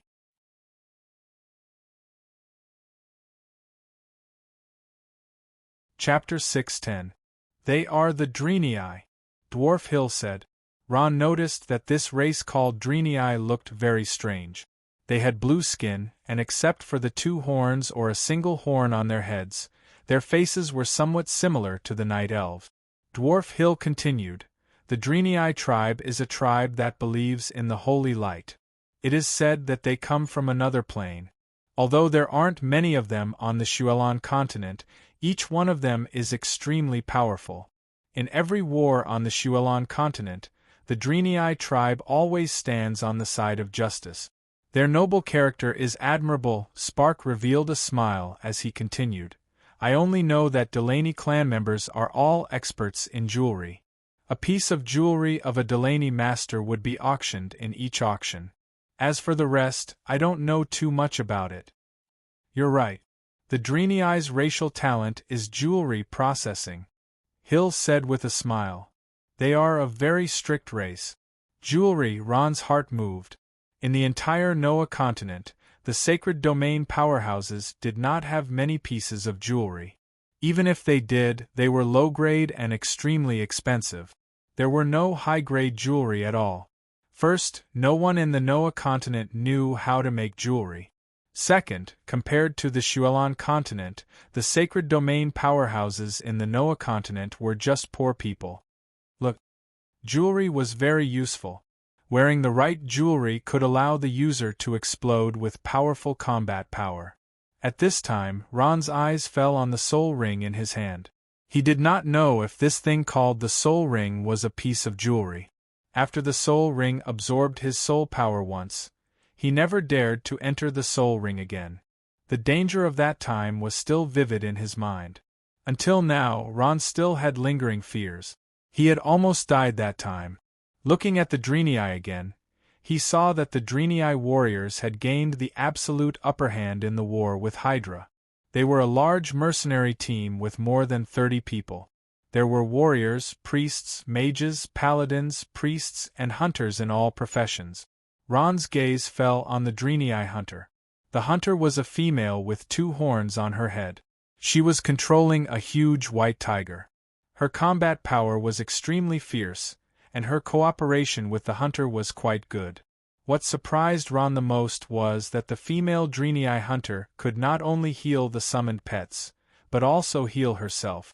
The Saint-level 9-headed Hydra was extremely powerful in combat. It was an enormous creature that weighed 3 tons and had 9 heads. Each head was capable of releasing magic of a different element: wind, lightning, water, fire, earth, light, darkness, life, and death. There were also many of them. Moreover, as the battle unfolded, more and more Hydras joined the battle. The number of Hydras had reached a terrifying number of more than 20. More than 20 mutated Hydras fought with more than 30 Dreenii, and the entire Moon Lake instantly became unusually lively. Magic filled the sky, and combat aura filled the ground. Water splashed like waves, and cracks continuously appeared on the ground.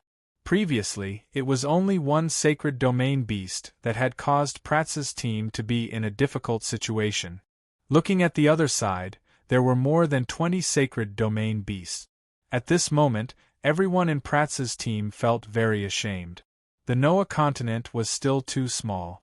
Of course, it could not be ruled out that Pratz's team, which was formed at the last minute, had many problems in terms of cooperation. If they met the Shadow Wolf now, there would naturally be no problems. This was a common problem for all teams formed at the last minute. No matter how strong an individual's combat power was, without cooperation and tacit understanding, they would naturally not be able to display their combat power. Kill them, for the glory of the Draenei race. A Draenei who looked like the team leader shouted. He was a paladin, holding a sledgehammer in both hands. His body was surrounded by holy light, and a powerful guardian aura constantly spread in all directions, enveloping everyone in the team. The Draenei paladin charged into the group of hydras alone. Under his encouragement, the morale of the Draenei team was greatly boosted. Countless magic and attacks greeted the hydras. Quick, mages, blow off their heads. It's useless to blow off their heads. They'll grow back. Blow off the head in the middle. Priests, quickly heal the leader. The Draenei did not panic in the face of danger. They had long known the weakness of the hydras and attacked the middle head. Indeed, after blowing off the head in the middle, it did not grow back. The hydra's heavy body fell heavily on the surface of the lake, creating a huge splash. Blood dyed the lake red and spread continuously. The battle was abnormally fierce. A gust of wind blew around the center, and a powerful magic aura burned the entire space. Prats took a deep breath, his face full of admiration. They're really strong. It seems like they don't need our help at all. But their strength and defense can't compare to us dwarves. If we were a team of dwarves, we'd definitely be stronger than them. Hill said, somewhat unconvinced. Everyone was silent and did not respond. It was best not to casually express opinions when it came to matters of race. If not handled well, it would cause dispute. At this time, the battle was nearing its end. Under the attack of the Draenei, more than 20 hydras fell into a pool of blood without exception. The clear lake water had turned into bright red blood, and more than 20 corpses floated quietly on the surface of the lake. More than 20 sacred domain beasts were all killed. Of course, the Draenei also paid a heavy price. 3 of them died in battle, and 8 were heavily injured. Almost everyone was injured. Those who were injured were healed by the priests, but those who died could not be revived. After winning the battle, the Draenei did not look happy at all. On the contrary, they were sad for their fallen comrades. After a short prayer, the Draenei silently cleaned up the battlefield. They collected the corpses of the hydras and put them in their own space bag. The bodies of the sacred domain beasts were treasures. Their skin could be used as armor, their claws could be used as accessories, and even their teeth could be used as materials to forge weapons. It was said that weapons with the teeth of the hydras would become sharper. These hydra corpses were undoubtedly a huge fortune. There were more than 10 mercenary groups around the Moon Lake. It would be a lie to say that these mercenary groups were not tempted, but none of them dared to go up and snatch it. The angry Draenei were too scary, and the battle just now had already proved their strength. It was over. Pratz's team breathed a sigh of relief. Fortunately, these beasts had targeted the powerful Draenei. If it had been them, the consequences would have been unimaginable. At this time, Hill's eyes suddenly lit up and he laughed. Right, now we can go to the deep water area to look for moonstones. Why? Montagot's eyes widened. My dear Hill, didn't you say that there are many beasts in the deep water area and that we shouldn't go? Montagot still had a lingering fear when he thought of the 20 or so sacred domain hydras.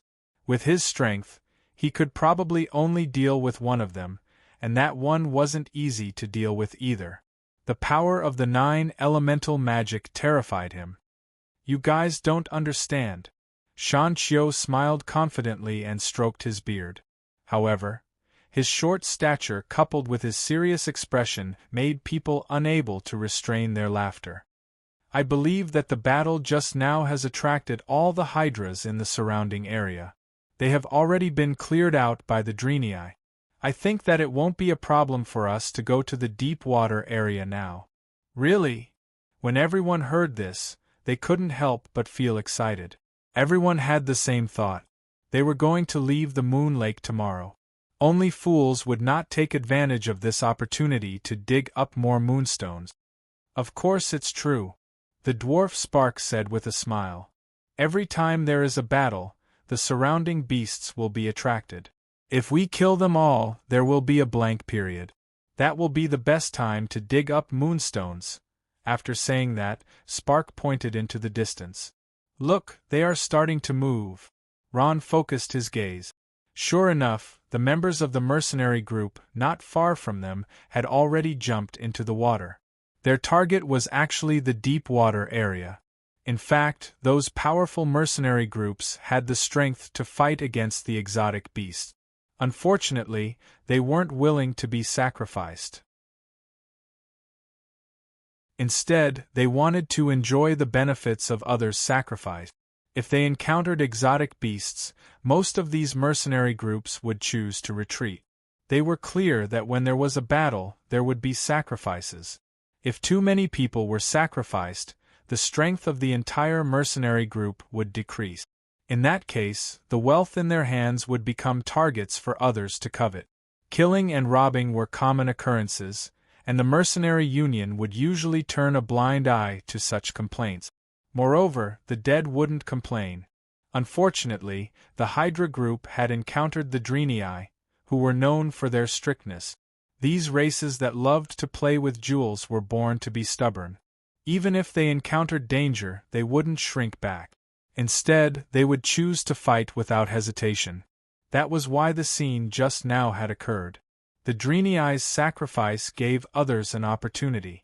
Taking advantage of this vacuum, the mercenary groups went into the water one after another. If it weren't for the Dreenii's strength, they would have killed their way to the door long ago. The jewels these Dreenii had on them were a huge fortune. Pratz's group was weak and dressed shabbily, so they hadn't been targeted. This could be considered fortunate. Alright then, we'll go to the deep water area and fight. We'll be back after dark. Pratz thought for a while and finally nodded. Faced with the temptation of the moonstone, he couldn't help but be tempted. That's great. Dora cheered. Long live the captain, Millie said with a smile. Haha, Pratz, you old fogey, this is the best decision I've made since I met you. Montygot laughed loudly. Ron also revealed a smile on his face. Splash! Splash! Everyone rushed into the moon lake excitedly. Their bare legs stepped on the water surface, splashing water everywhere. Ron also rushed into the water quickly. Suddenly, his footsteps stopped. He felt the space around him suddenly solidifying. A heavy feeling pressed down on his heart, making it hard for him to breathe. Ron's eyes widened. His face revealed an extremely shocked expression. What is this? At this moment, a change occurred. With a boom, a huge snake-like head suddenly shot out from the moon lake that had already calmed down. It broke through the water surface and pounced a few 100 feet into the air, letting out a deafening roar.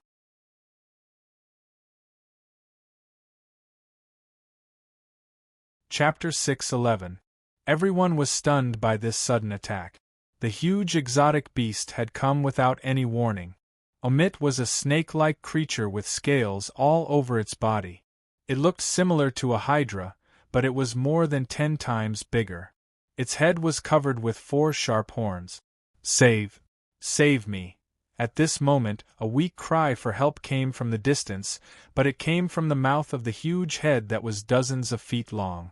The captain of the Dreenii tribe, the paladin, was currently in the mouth of the huge monster. He was struggling and crying for help. The captain has been caught. Save the captain. Don't be afraid, captain.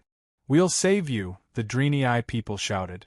Some of them could not hold back and rushed out, intending to save the captain in the mouth of the 9-headed battle dragon. The captain of the Dreenii paladin used his shield to block the huge beast's mouth. The sharp teeth that were as sharp as knives had already pierced through his skin as he struggled. The captain of the Dreenii tribe was extremely weak. When he saw an older Dreenii warrior rushing over with a 2-handed sword, a glimmer of hope lit up in his eyes. Save! Save me! The captain stretched out his trembling hand. His eyes were wide open, and his face was filled with extreme fear and a strong desire to live. I don't want to die. Captain, don't be afraid. I'll save you. The Draenei warrior shouted and grabbed the captain's hand, wanting to pull him out of the huge beast's mouth. At this moment, an accident happened. At that moment, the huge beast's mouth suddenly closed, crack, blood splattered everywhere. What? In an instant, everyone was shocked and the air seemed to stop. The Draenei warrior, who had already flown into the sky, widened his eyes in shock. His blue face was filled with fear. In his hand, he was tightly holding half of a black arm. As for the captain of the Draenei tribe, he slid down the huge beast's stomach amidst gulping sounds. The appearance of this huge beast stunned the surrounding mercenary groups digging for moonstones, especially when they saw the fierce and cruel scene. They no longer cared about the moonstones in their hands and ran ashore in fear. Ah, the captain was killed by that exotic beast. Kill it and avenge our captain. The Draenei's voice was filled with grief and indignation. Their hatred turned into strength as they desperately attacked the giant beast. They wanted to avenge their dead captain. Ron took a few steps back in shock, his body trembling with fear. The giant beast in front of him was emitting a terrifying aura. A strange beast from the God Realm. Hurry up and run. The God Realm beasts are coming. Help. Intimidated by the might of the exotic beasts from the divine domain and witnessing the cruel scene, some of the mercenaries were so scared that their legs turned to jelly. They wanted to run away, but they realized that they couldn't move at all. They could only stand where they were, trembling. Dwarf Hill was stunned. His beady eyes suddenly widened. How is that possible? Who said there aren't any God Realm beasts in Stormwind Forest? Spark clenched his teeth and said, the information was wrong. We were too careless. Exotic beasts from the sacred domain are everywhere in Stormwind Forest. It's not strange for a sacred domain exotic beast to appear here. Boom, boom, boom. At this time, the powerful Draenei began to fight with the giant God Realm exotic beast. Ripples appeared in Moon Lake again, and countless spells and spiritual energy filled the entire space. The ground was cracking, and countless lake water was swept up into the sky. Powerful forces were constantly surging, and the hatred of the Draenei turned into a raging fire that kept burning. Heavens, are those Draenei crazy? They're actually attacking a God Realm exotic beast. It seems that the one who died just now was their captain. I think they're tired of living. The battle between the Draenei and the nine-headed war dragon shook the entire Moon Lake. The surrounding mercenaries had already retreated to the side, their faces filled with fear as they whispered to each other. What kind of exotic beast is this? It's too powerful. Montigot gasped. Those powerful Draenei warriors can only have a slight advantage even if they use all their strength. This is an Emperor-class exotic beast with the power of the divine domain. It's also the leader of the nine-headed war dragon. Dwarf Hill said slowly. What? Nine-headed war dragon? Then. Ron was shocked and his eyes suddenly widened. At this moment, the nine-headed war dragon let out a long roar, and its huge snake-like head fell heavily onto the water surface. Its flesh was badly mangled, and its face was beyond recognition. The Draenei's attack was not completely ineffective. Ha! Ha ha! The Draenei warrior stood by the lake, his face filled with the joy of revenge. He looked extremely ferocious. What God Realm exotic beast? Bulsh *T, it was still defeated by us noble Draenei. He suddenly turned around, raised his sword high, and said excitedly, We've won. Cheer for the Draenei. Compared to the excited Draenei warrior, the other Draenei's expressions changed. Not good, be careful. What? The Draenei warrior was stunned. At this moment, a black shadow suddenly enveloped him. The Draenei warrior turned around, only to see a huge bloody mouth pouncing towards him. In an instant, the shadow of death filled his heart, and he suddenly widened his eyes. No, boom! Blood splattered everywhere, and the pitiful Draenei warrior was torn apart by the nine-headed war dragon. That was the nine-headed war dragon's second head. At this moment, it had already appeared, followed by the second, the third roar. The nine-headed war dragon, which was dozens of feet tall, let out a long roar. It opened its huge mouth and spat out a pillar of fire. Boom! Boom! Boom! Wherever the pillar of fire went, the ground was scorched black, and not a single blade of grass grew. With all 9 heads out, the nine-headed war dragon's battle was not just a small reversal. Powerful all-elemental magic and strong physical combat ability caused the Draenei to suffer a calamity. In front of the powerful god realm exotic beast, they did not have the ability to resist at all. They were either picked up and eaten, or blasted into meat paste by powerful magic.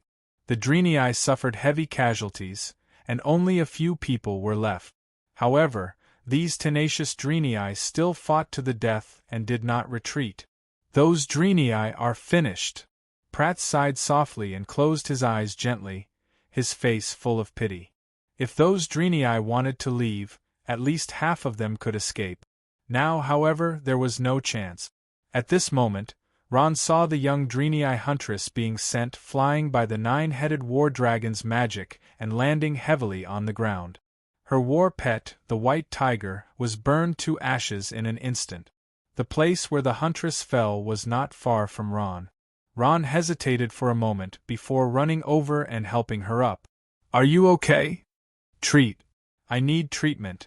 The Draenei huntress' body was extremely weak as she spoke intermittently. Only then did Ron see that everything below the huntress' legs had been burned. Only half of her body was left, and she was extremely weak. Ron took a deep breath and said, "Wait a moment. I'll save you right away." After saying that, he took out a potion of life from his spatial bag and poured it into her lips that were almost burnt to the point that they were almost dry. Ron drank 3 bottles before the huntress slowly opened her eyes. Not long after, her injured legs slowly grew back. "You're awake?" Ron asked. "You saved me?" The huntress propped herself up and said. She shook her aching head. At this moment, her eyes fell on something beside her. It was a pair of double-edged daggers, which were also her weapons. The huntress struggled to get up, holding the double-edged daggers in her hands. She looked into the sky, her blue eyes filled with anger. At this moment, Ron's voice sounded in her ears. "Don't go!" The huntress turned around and looked at Ron in surprise. Ron took a deep breath and looked at the huntress with eyes full of sympathy. He said calmly, "Your companions are all dead. You're the only one left. With your strength, you're no match for that exotic beast from the realm of the gods." Ron hesitated and said, "I suggest you cherish your life." "Don't go!" The huntress was stunned for a moment, then laughed. "Who are you? What right do you have to meddle in my business? Don't think that you can order me around just because you saved me." Ron was stunned. He did not expect to get such an answer. He did not know how to respond. Seeing Ron's expression, the huntress seemed to feel that she had gone overboard. She said in a low voice, "Thank you for your kindness. But we Draenei can be defeated, but our dignity will never be blasphemed." The huntress raised her head and looked into the sky, her eyes flashing with determination. Like the elves, the Draenei were extremely arrogant. With that, she swung the 2 swords in her hands and was about to charge out. After running a few steps, she stopped and looked back at Ron. "You saved me. I haven't thanked you yet. My name is Aini." "What's your name?" "I'm Ron." Ron bit his lips and answered. "Ron." Aini muttered the name silently. Then she smiled. "Ron, I feel that you'll be a very good person. I'll remember you. Maybe we'll be friends. If I'm not dead," Aini added. Ron noticed the flash of determination on Aini's face. "Goodbye." After Aini said this, she smiled sadly. She looked deeply at Ron as if she wanted to imprint him in her mind. Then her body swept out like the wind and made a final charge at the nine-headed war dragon that wiped out all of them. Without a battle pet, without protection, a huntress rushed forward without hesitation. Ron silently lowered his head. Unknowingly, tears welled up in his eyes. "Take care, Aini." Ron gently wiped the tears from the corner of his eyes and stood up. This Draenei girl that he met once had left a deep impression on him. Unfortunately, Ron knew that she had made up her mind and could no longer ask her to stay. "Maybe I should leave too."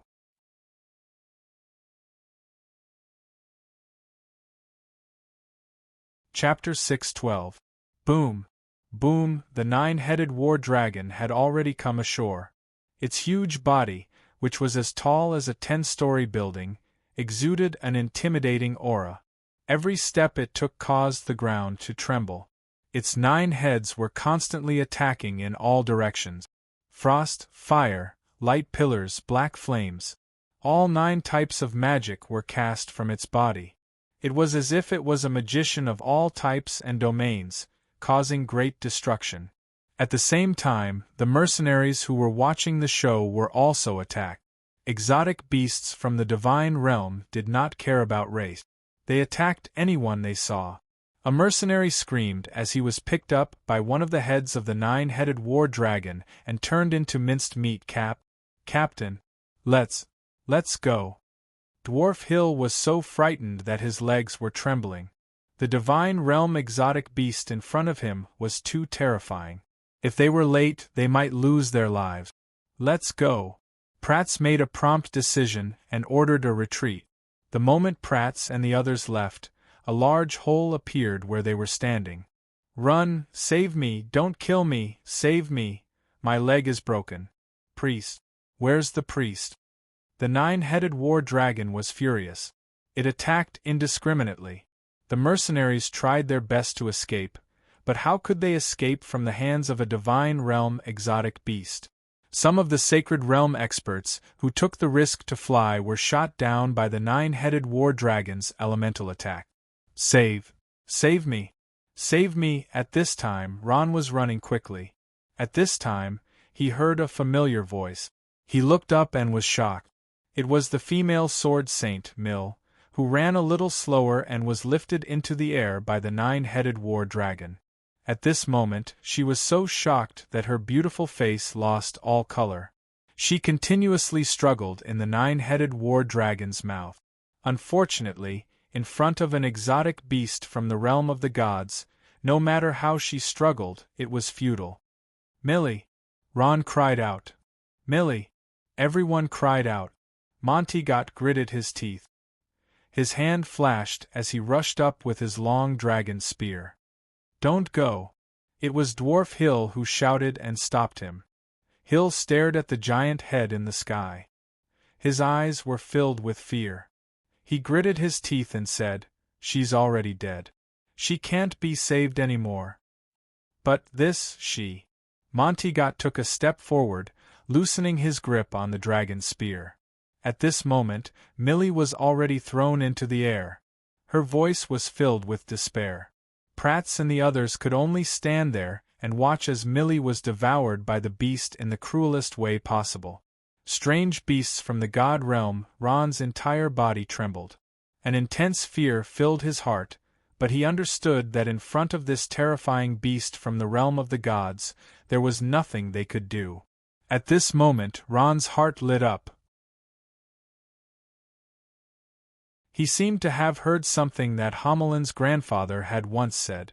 The scariest thing about humans was not failure, but when faced with a strong enemy, losing the courage to fight back. The scariest thing is not failure, but losing the courage to resist. Ron muttered these words. At this time, Aini's face appeared in his mind. Unconsciously, his eyes became determined, his body stopped trembling, and his legs stopped trembling. At this moment, he was like an unsheathed sword. Damn it! At this moment, Ron finally couldn't hold back anymore. The dragon bone staff appeared in his hand. With a whoosh, his figure turned into a cloud of smoke and disappeared. Ron! Shea seemed to have realized what Ron wanted to do. She wanted to stop him, but she was one step too late. Ron, don't go. Ron was extremely fast. By the time the other teammates noticed, it was too late to stop him. The next moment, Ron's figure appeared in the air. He held the white bone spear and stared majestically at the nine-headed war dragon below. Seeing Millie struggling in the nine-headed war dragon's mouth, Ron's eyes turned blood-red. He squeezed out a sentence from between his teeth. Die. With that, he raised the white bone spear and viciously chopped at the nine-headed war dragon's eye. With a whoosh, the white bone spear pierced the nine-headed war dragon's eye.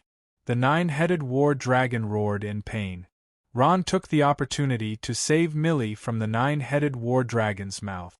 Although Millie was saved by Ron, she was still in shock. Her body was trembling, and her lips were trembling. She said gratefully, "Thank you for saving me, Ron." "Hurry up and leave," Ron said in a deep voice. There was no joy on his face. This was because the nine-headed war dragon had already regained its senses. Its 18 pairs of eyes were staring at the human who heard it. Its eyes were filled with extreme madness and bloodlust. A sharp sound shook the eardrums. The furious nine-headed war dragon let out a long roar. Its long sharp teeth were like knives. They flashed in front of Ron's eyes. Cold sweat flowed down Ron's face. Terror took over his body and mind. Unknowingly, his back was completely drenched. "Ron, be careful!" His teammates cried out in alarm. At this moment, Ron felt a gust of wind behind his head. It was the other head of the nine-headed war dragon. It was pouncing towards him. The nine-headed war dragon opened its huge bloody mouth, as if it wanted to swallow him like a snack. Ron could even smell the strong stench from the nine-headed war dragon's mouth. Shadowma's spell. Ron waved his staff. His body turned into a black fog with a whoosh. He quickly escaped, causing the nine-headed war dragon to pounce on empty air. The dissipating fog condensed again. Ron's figure appeared in a corner of the ground. He gently wiped the cold sweat on his forehead. His heart exclaimed that it was a close call. The nine-headed war dragon that pounced on empty air became even angrier. It let out a long roar and locked onto the place where Ron appeared. It opened its mouth and spat out a black flame. That was the power of the dark attributed head. It carried a strong corrosive aura as it blasted towards Ron. White bone shield. Ron was shocked. He couldn't use the Shadowma's spell again. He made a prompt decision and summoned the white bone shield to block. Boom! The black flame continued to burn. In just an instant, it burned all the towering trees in the surrounding area. A large hole was corroded in the ground that was full of rubble. The strong impact sent Ron flying. Ron's body flipped a few times in the air and fell heavily on the ground. The white bone shield had long been corroded to nothing. Ron only felt that his body was falling apart. He couldn't muster any strength for a long time. "Damn it, my body, my body!" Ron struggled to get up. He felt an intense pain coming from his body. It turned out that 80% of his bones were broken. His broken skin was constantly bleeding. Health potion. Health potion. Ron clenched his teeth and endured the pain. His trembling hand reached for the space bag at his waist. The nine-headed war dragon seemed to know what Ron wanted to do. The other head of the fire attribute quickly moved over. It aimed at the already immobile Ron. A strong fire element quickly condensed. "Ron, run!" His companions anxiously shouted. None of them could do anything against such a powerful being from the divine realm. What? Ron had just taken out the health potion when his movements paused. His eyes widened. Powerful fire elements condensed in the air. It was a forbidden spell-level power, and Ron could feel the blazing heat falling from the sky from dozens of meters above the ground. Bang! The sound of a gunshot came from the distance. The nine-headed war dragon's head shook slightly and the flames instantly disappeared. The spell cast by the nine-headed war dragon was forcibly interrupted. At this time, the dwarf Spark's huge flintlock was emitting green smoke. "Well done, Spark!" Platz shouted. "Ron, take this opportunity to escape." Ron had escaped and was inwardly rejoicing. At this time, he felt his body become light. Someone had lifted him up. It was Shea riding the nightmare beast. Shea lifted Ron onto the horse's back. The nightmare beast raised its 4 hooves and shuttled through the forest like the wind, jumping and leaping. The 9-headed war dragon got even angrier after being tricked. All 9 of its heads turned around and stared at Pratz's team. With a long hiss, all 9 of its huge mouths opened wide, and all kinds of magic were released one after another like cannons. Platz's expression changed. "Not good, it's coming for us. Run." He turned and ran. "Everyone, don't fly into the air. You'll be shot down," the dwarf Hill shouted as he ran. Boom! Boom! Boom! Countless flames, frost, and poisonous fog exploded around Shea.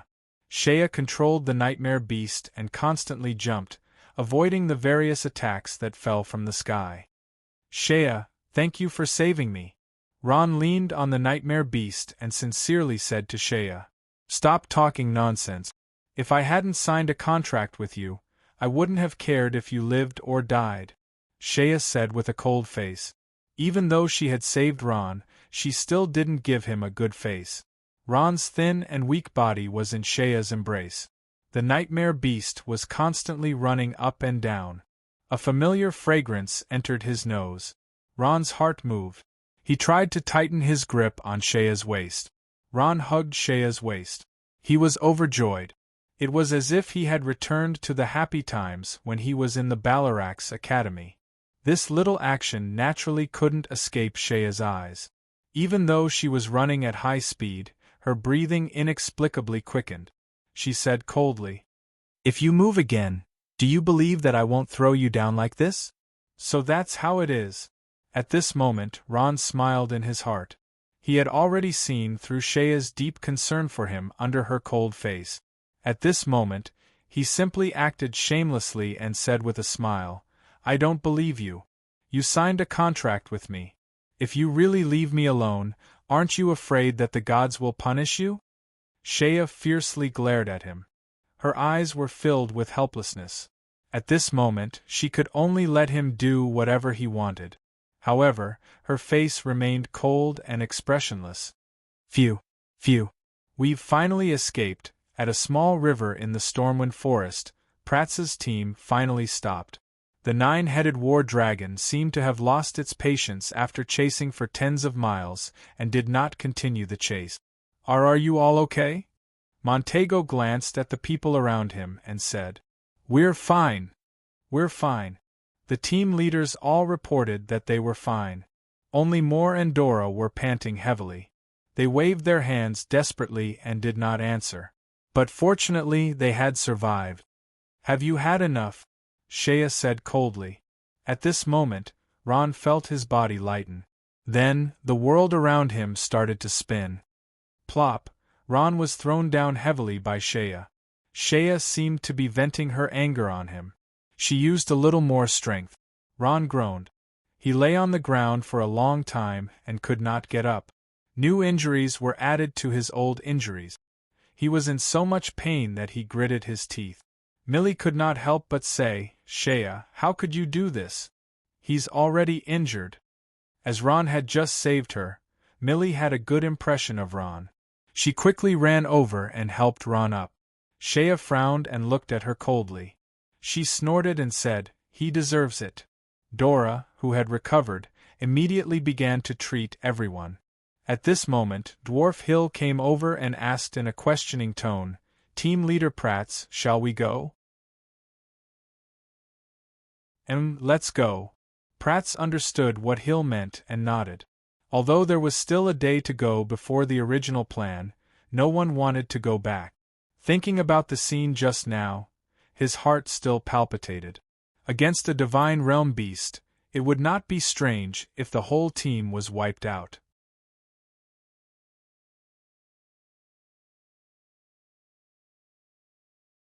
Chapter 6:13. After 10 days or so, Platz's team returned the way they came and left Stormwind Forest. The moment they walked out of Stormwind Forest, everyone felt the pressure in their hearts lighten. Everyone had the experience of being a mercenary. This feeling had not appeared in them for a long time, ever since they became experts of the sacred domain. This trip to Stormwind Forest could only be described as frightening but not dangerous. But at least everyone returned safely. Dwarf Hill said with a smile, "It felt good to go on an adventure with you guys. To be honest, I never thought it would be so smooth in Stormwind Forest."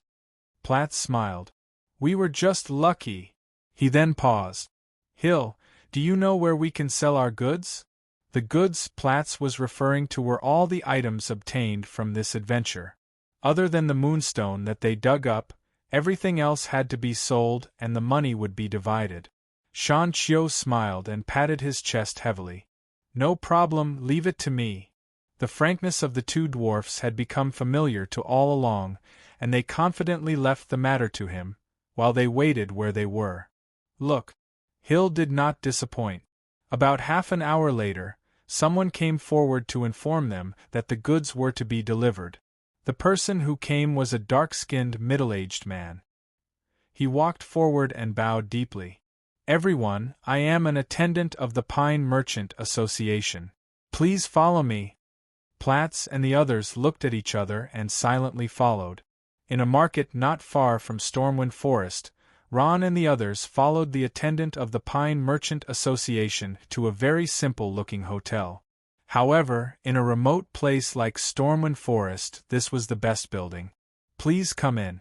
This is the property of the Pine Merchant Association."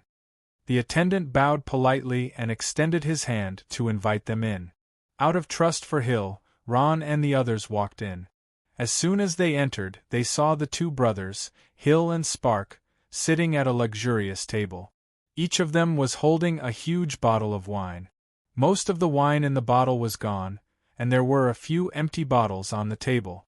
It was said that dwarves were addicted to wine. This was not a joke. In just a short while they were drinking.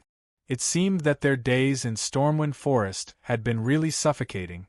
When Hill saw Platz and the others, he smiled and greeted them. His brother Spark let out a long burp. Both of their cheeks were red. It seemed that they had drunk a lot. "Hey, you guys are here," Hill said as he turned to the dark-skinned man sitting next to him. "See, I didn't lie to you. They're here." The dark-skinned man smiled and stood up. "Hello, I'm Neeson from the Maev clan. I heard you guys have various goods for sale?" Platz looked at Neeson and did not say anything. At this time, Hill said, "Captain Platz, Neeson has worked with us for a long time. He can be trusted." "Mr. Neeson, they're a mercenary group from another dimension. They don't know much about the Shuelon continent," Neeson said softly. "Oh, I see. The Pine Merchant Association also welcomes strong people from another dimension. The Pine Merchant Association is the third largest merchant association in the Shuelon continent. Our merchant association values reputation, and we value long-term cooperation even more. I believe that we'll give you a fair price for the goods you've brought. You're the person in charge of the Merchant Association?" Platz looked up and asked. "No, of course not. I'm just the person in charge of the branch here," Neeson said with a professional smile on his face. "I wonder if we can take a look at the goods first?" Neeson asked. Platz nodded and ordered everyone to open all the space bags they had brought. They took out all the exotic beast carcasses, magic cores, and everything else. Neeson immediately called the staff of the Merchant Association over and did an inventory in the hotel lobby. The exotic beast carcasses that were taken out were sealed in the space bag. The blood stains on their fur were still wet, and they looked like they had just died. Of course, if they were not dealt with quickly, the carcasses would spoil soon. The dozen or so staff members of the Pine Merchant Guild did a thorough check. They dissected every part of the exotic beast's body to check if there were any magic cores or broken tendons. Then, they recorded the results of the check in a small notebook. Ron and the rest sat on the chairs in the hotel lobby. A waiter had already served them exquisite drinks. Everyone chatted as they waited for the inventory result. After 2 hours, Neeson walked over with a smile on his face. A waiter followed behind him. Neeson came in front of everyone and bowed deeply.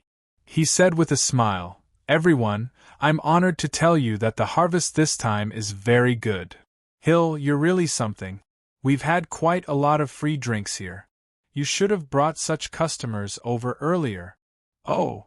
Hill's eyes lit up. He said happily, "Sounds like a good thing? How many are there?" "Wait a moment." Neeson smiled and flipped open a small book. "According to our inventory, there are a total of 372 mutated beast corpses. Among them, there are 36 Saint-level mutated beast corpses, 81 complete Level 1 mutated beast corpses, 230 complete Level 2 mutated beast corpses, corpses with magic cores, 417 rare herbs, 169 rare ores. The herbs were collected by Spark, and the ores were collected by Hill. They each learned herb gathering and mining skills according to their respective talent. These were life skills that Ron and the rest did not have." Neeson went on eloquently. It took him quite a while to finish reporting the items he had counted. "So, how much is everything here worth in total?" Hill asked impatiently after Neeson finished. Neeson smiled and turned to a page. He said loudly, "According to the results of our inventory, the Pine Merchant Association gave a price." He paused for a moment. 5,680,000 dasaw. 5,608,000 dasaw. Hill jumped up in surprise. "Really? It's true." Neeson smiled. "We set the price according to the completeness of the exotic beast carcasses and magic cores. This price is very fair in the Snow Orchid continent." Ron looked at Hill's face. He knew that the price was fair, but he did not understand what dasaw meant. Hee. Neeson laughed. "This should be the first time you've come to the Snow Orchid continent, right? Dasaw is the common currency of our Snow Orchid continent. It's linked to black crystal coins, which means that as many black crystal coins as there are, we can issue as many notes as there are. We used to use gold coins to trade, but that was many years ago." "Oh!" Ron was enlightened. He thought that the Snow Orchid continent was really strange. They could even use paper for transactions. Neeson smiled and said, "If you want, we can also exchange them for black crystal coins. According to our official exchange rate, it's about 1 million dazors for one black crystal coin. So, it'll be 5 black crystal coins plus 608,000 dazors. What do you think?" Prats calculated in his mind. 5 black crystal coins and 608,000 dasaw were not enough for 10 people. He shook his head and said, "No need. I'll take that. Dasaw." "All right." Neeson smiled politely. He then ordered the staff behind him, "Bring me 5,688,000 dasaw." "Yes, Mr. Neeson." The staff behind him answered and turned to leave. Not long after, 2 strong men came up with 2 large suitcases and placed them on the table in front of everyone. They then opened the 2 suitcases.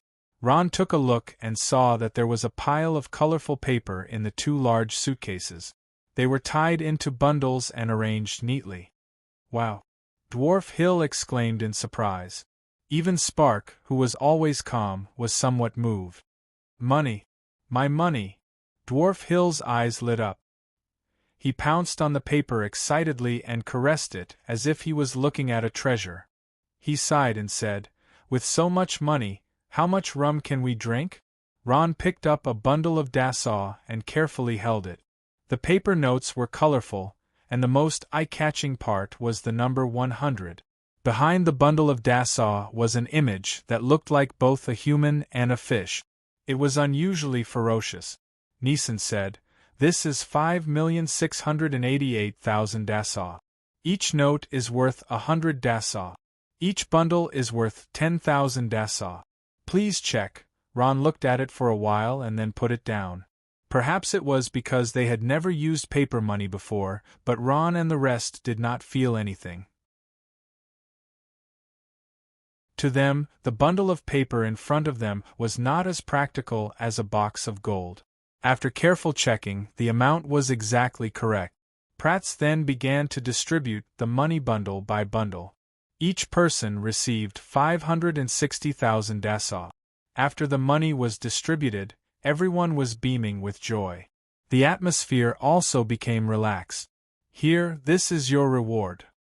Hill received 560,000 dasa. He was so happy that he could not close his mouth. He took out a bundle of money and threw it to Neeson. Mr. Neeson, this is your tip. Thank you, Lord Hill. Neeson hurriedly received it with a flattering smile. After the transaction, the money and goods were exchanged. Prats and the rest kept the money on the table into their space bags. They stood up with a smile and bid farewell to Neeson. Seeing that Prats and the others were about to leave, Neeson had an anxious look on his face. He looked at Prats, then at the hill, as if he wanted to say something, but stopped himself. Is there anything else, Mr. Neeson? Prats felt strange and asked. Neeson moved his mouth and hesitated before saying, Sorry, this. I heard that you got a lot of moonstones from the Moon Lake. I wonder if you have any intention of trading? It turned out that after Hill sold the moonstones to the Pine Merchant Association, he unintentionally revealed that Prats and the rest had a lot of moonstones with them. That was why Neeson asked. Those exotic beast carcasses and village materials were just small businesses. The moonstones were the real deal. Neeson was so anxious when he saw that they had no intention of selling them. Neeson said anxiously, If you are willing to trade, the Pine Merchant Association will definitely give you a satisfactory price. At least, it will not be lower than the price outside. Prats shook his head. Sorry, these moonstones are the mission items for our trip to the Snow Orchid continent. We have no intention of selling them. I see. Neeson was defeated when he heard that. His face was full of frustration. He smiled bitterly. Sorry, I was rude. It's okay. At this time, Ron looked at Neeson and asked casually, How much do you usually pay for moonstones? Neeson was shocked when he heard Ron's question. He wanted to hug him and give him a big kiss. Damn it, this question is too timely. Neeson said smilingly. Haha, precious items like moonstones naturally cannot be traded with Desser. They are usually traded with black crystal coins. The price that our Chamber of Commerce offers is 10 moonstones for 1 black crystal coin. Neeson said with a grin. 10 moonstones for 1 black crystal coin? Prats and the rest gasped when they heard that. They looked at each other in dismay. It should be known that the reward for accepting a mission on the Noah continent was 30 moonstones for 1 black crystal coin. Millie was so shocked that her mouth formed an O shape. After a long time, she asked, Didn't you say 30 moonstones for 1 black crystal coin? 30 moonstones for 1 black crystal coin? Neeson was surprised when he heard that. He smiled and said, Which black-hearted merchant offered such a price? You should know that even at their cheapest, moonstones can be exchanged for at least 15 moonstones for 1 black crystal coin. If that's the case, he will make at least 3 times the profit. This Lord Noah. Prats and the rest gnashed their teeth in hatred. Even the dumbest person would know that they were almost cheated by Noah. I heard that a divine beast has appeared at the Moon Lake, and many mercenaries have died. The price of moonstones has been rising for the past few days. Neeson paused. I wonder if any of you are interested in trading now? Neeson, who was good at reading people's expressions, asked. He saw a glimmer of hope from their faces.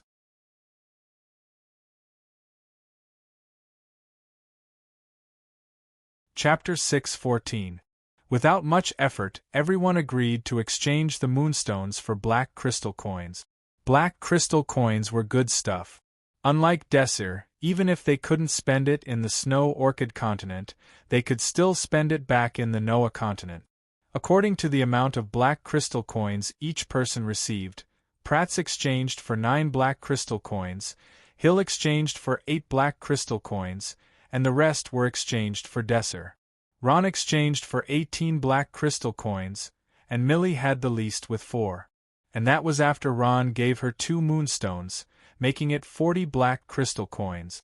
Everyone looked at Ron with eyes full of envy. 18 black crystal coins was a huge fortune.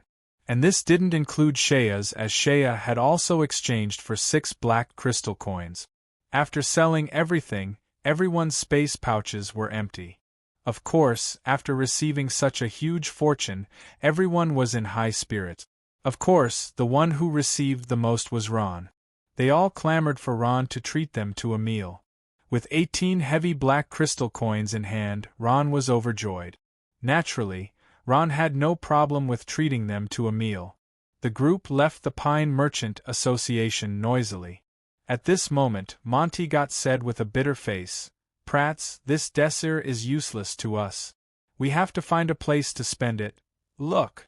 Apart from the black crystal coins, each of them received about 560,000 black crystal coins.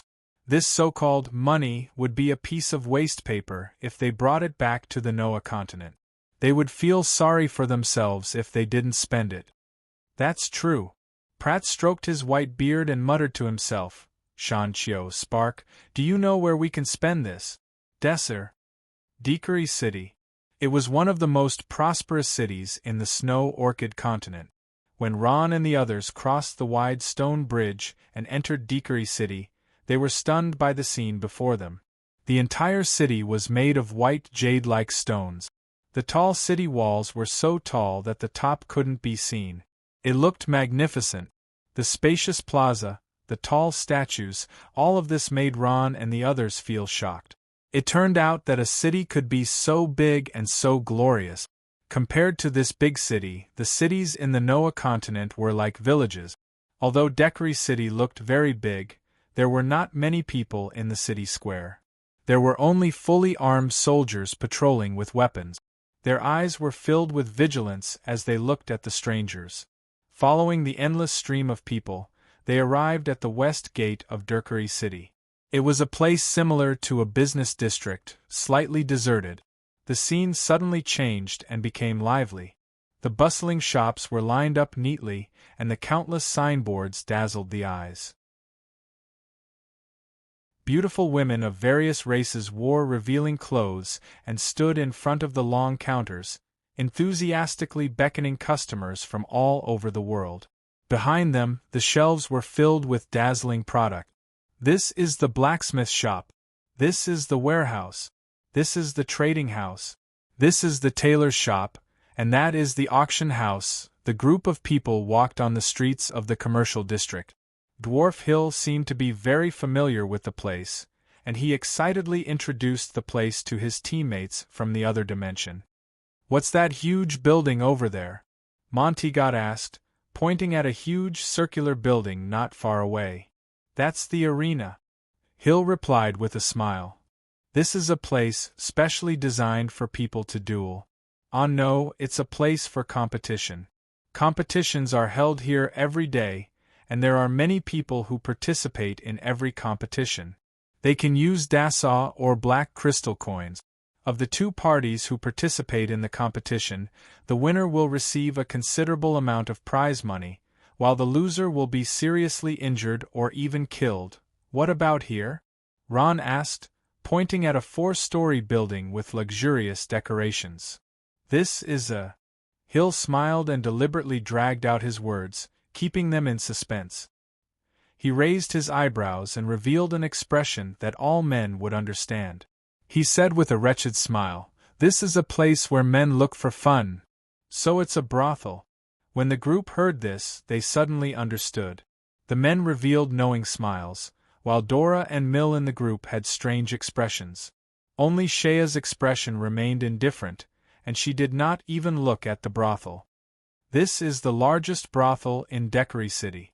The cost per night is at least 50 to 60,000 Dassaw.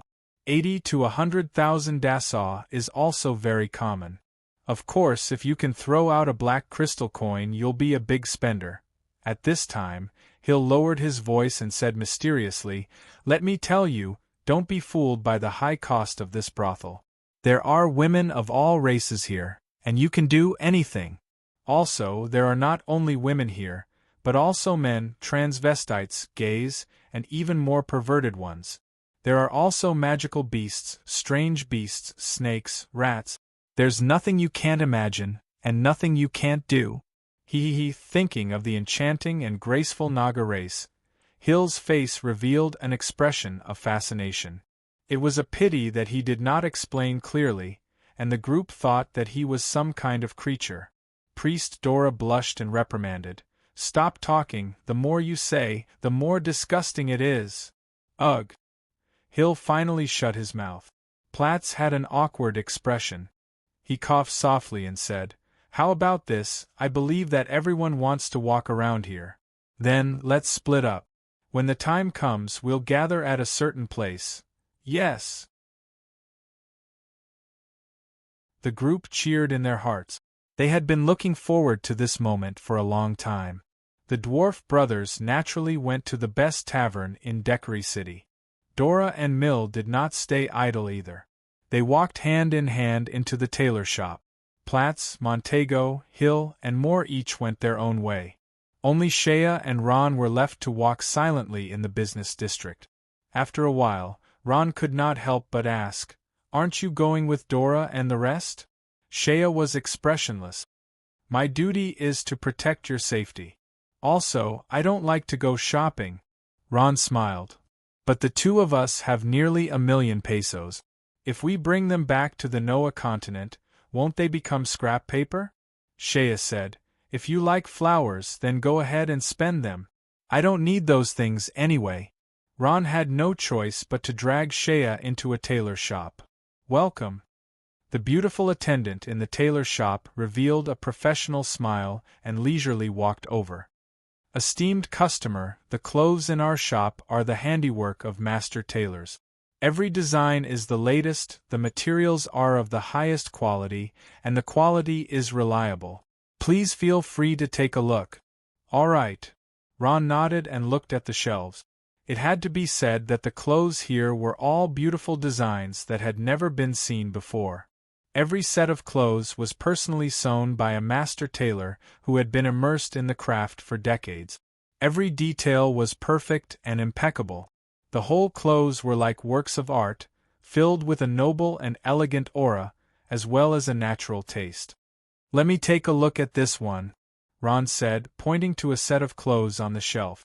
It was a woman's skirt, divided into two parts. The upper body was a short jacket, the lower body was a long skirt, and the head was a beautiful hat. "You have good taste." The beautiful attendant smiled and took the set of clothes down. "This is the handiwork of Master Pu Jin Rang, the third best tailor in the Shuelon continent. Since he announced that he would no longer make clothes, not many of his works have been handed down." Ron took it and handed it to Shea with a smile. "Try it on." "Me?" Shea was stunned. She looked at the clothes and frowned. "I don't want it. It's too cumbersome. It will affect the body's flexibility during battle. Please, this is clothes, not equipment." Ron laughed. "Besides, I didn't buy it for you. I bought it for Kadena. Help her try it on. I want to see the effect." Hearing that he bought it for Kadena, Shea did not speak. She silently turned around and walked into the fitting room. "Ha ha!" Seeing Shea close the door in the fitting room, Ron's face showed a trace of a cunning expression. This dress, this size, at a glance, it was obvious that it was suitable for Shea's tall figure. Kadena was shorter than Shea by a head. She could not wear it. After a while, the door of the fitting room opened and Shea slowly walked out. At this moment, she had taken off the heavy armor and put on the dress. Her nearly 2-meter-tall body was like a model. The dress was indescribably tight on her body. "How is it? Is it suitable?" Shea fiddled with the dress and asked. No matter what, a woman's nature was to love beauty. Shea, who came out of the fitting room, wore a noble and elegant long dress. She wore a short jacket and a small waistcoat. The waistcoat was covered with a circle of white fox fur. Her long white hair draped behind her back. At this moment, Shea's whole body was filled with an elegant and refined aura. Shea was originally very beautiful. Since her temperament changed, she had a cold temperament. Now, wearing this set of clothes made by a master, she looked like a whole. In terms of beauty, she was not inferior to Kadena. For a moment, Ron was stunned. He actually forgot to reply Shea. Shea looked at Ron's expression. With a swish sound, her pale face showed a trace of blush. She angrily said, "I asked you, why don't you speak?" "Oh, this." After being shouted at by Shea, Ron came back to his senses and said with a smile, "It's very good. It fits very well. But this dress is too big. I'm afraid it's not suitable for Kadena. I think you should wear it." Shea realized that she had been tricked by Ron. She coldly snorted and turned her face away, but did not say anything. On the contrary, her heart involuntarily surged with a trace of joy. "How much is this dress?" Ron asked the beautiful attendant. 28,000 dasaw. The beautiful attendant smiled and gave a price. "I'll buy it," Ron said generously. Then, he bought a few more sets of clothes for Kadena, Lin, Becerra, Rainey, and Aurora. After calculating, he only spent a little more than 100,000 dasaw. You're tuning in to the Phoenix Nights YouTube channel. Don't forget to subscribe and join us on this journey to catch the most captivating stories.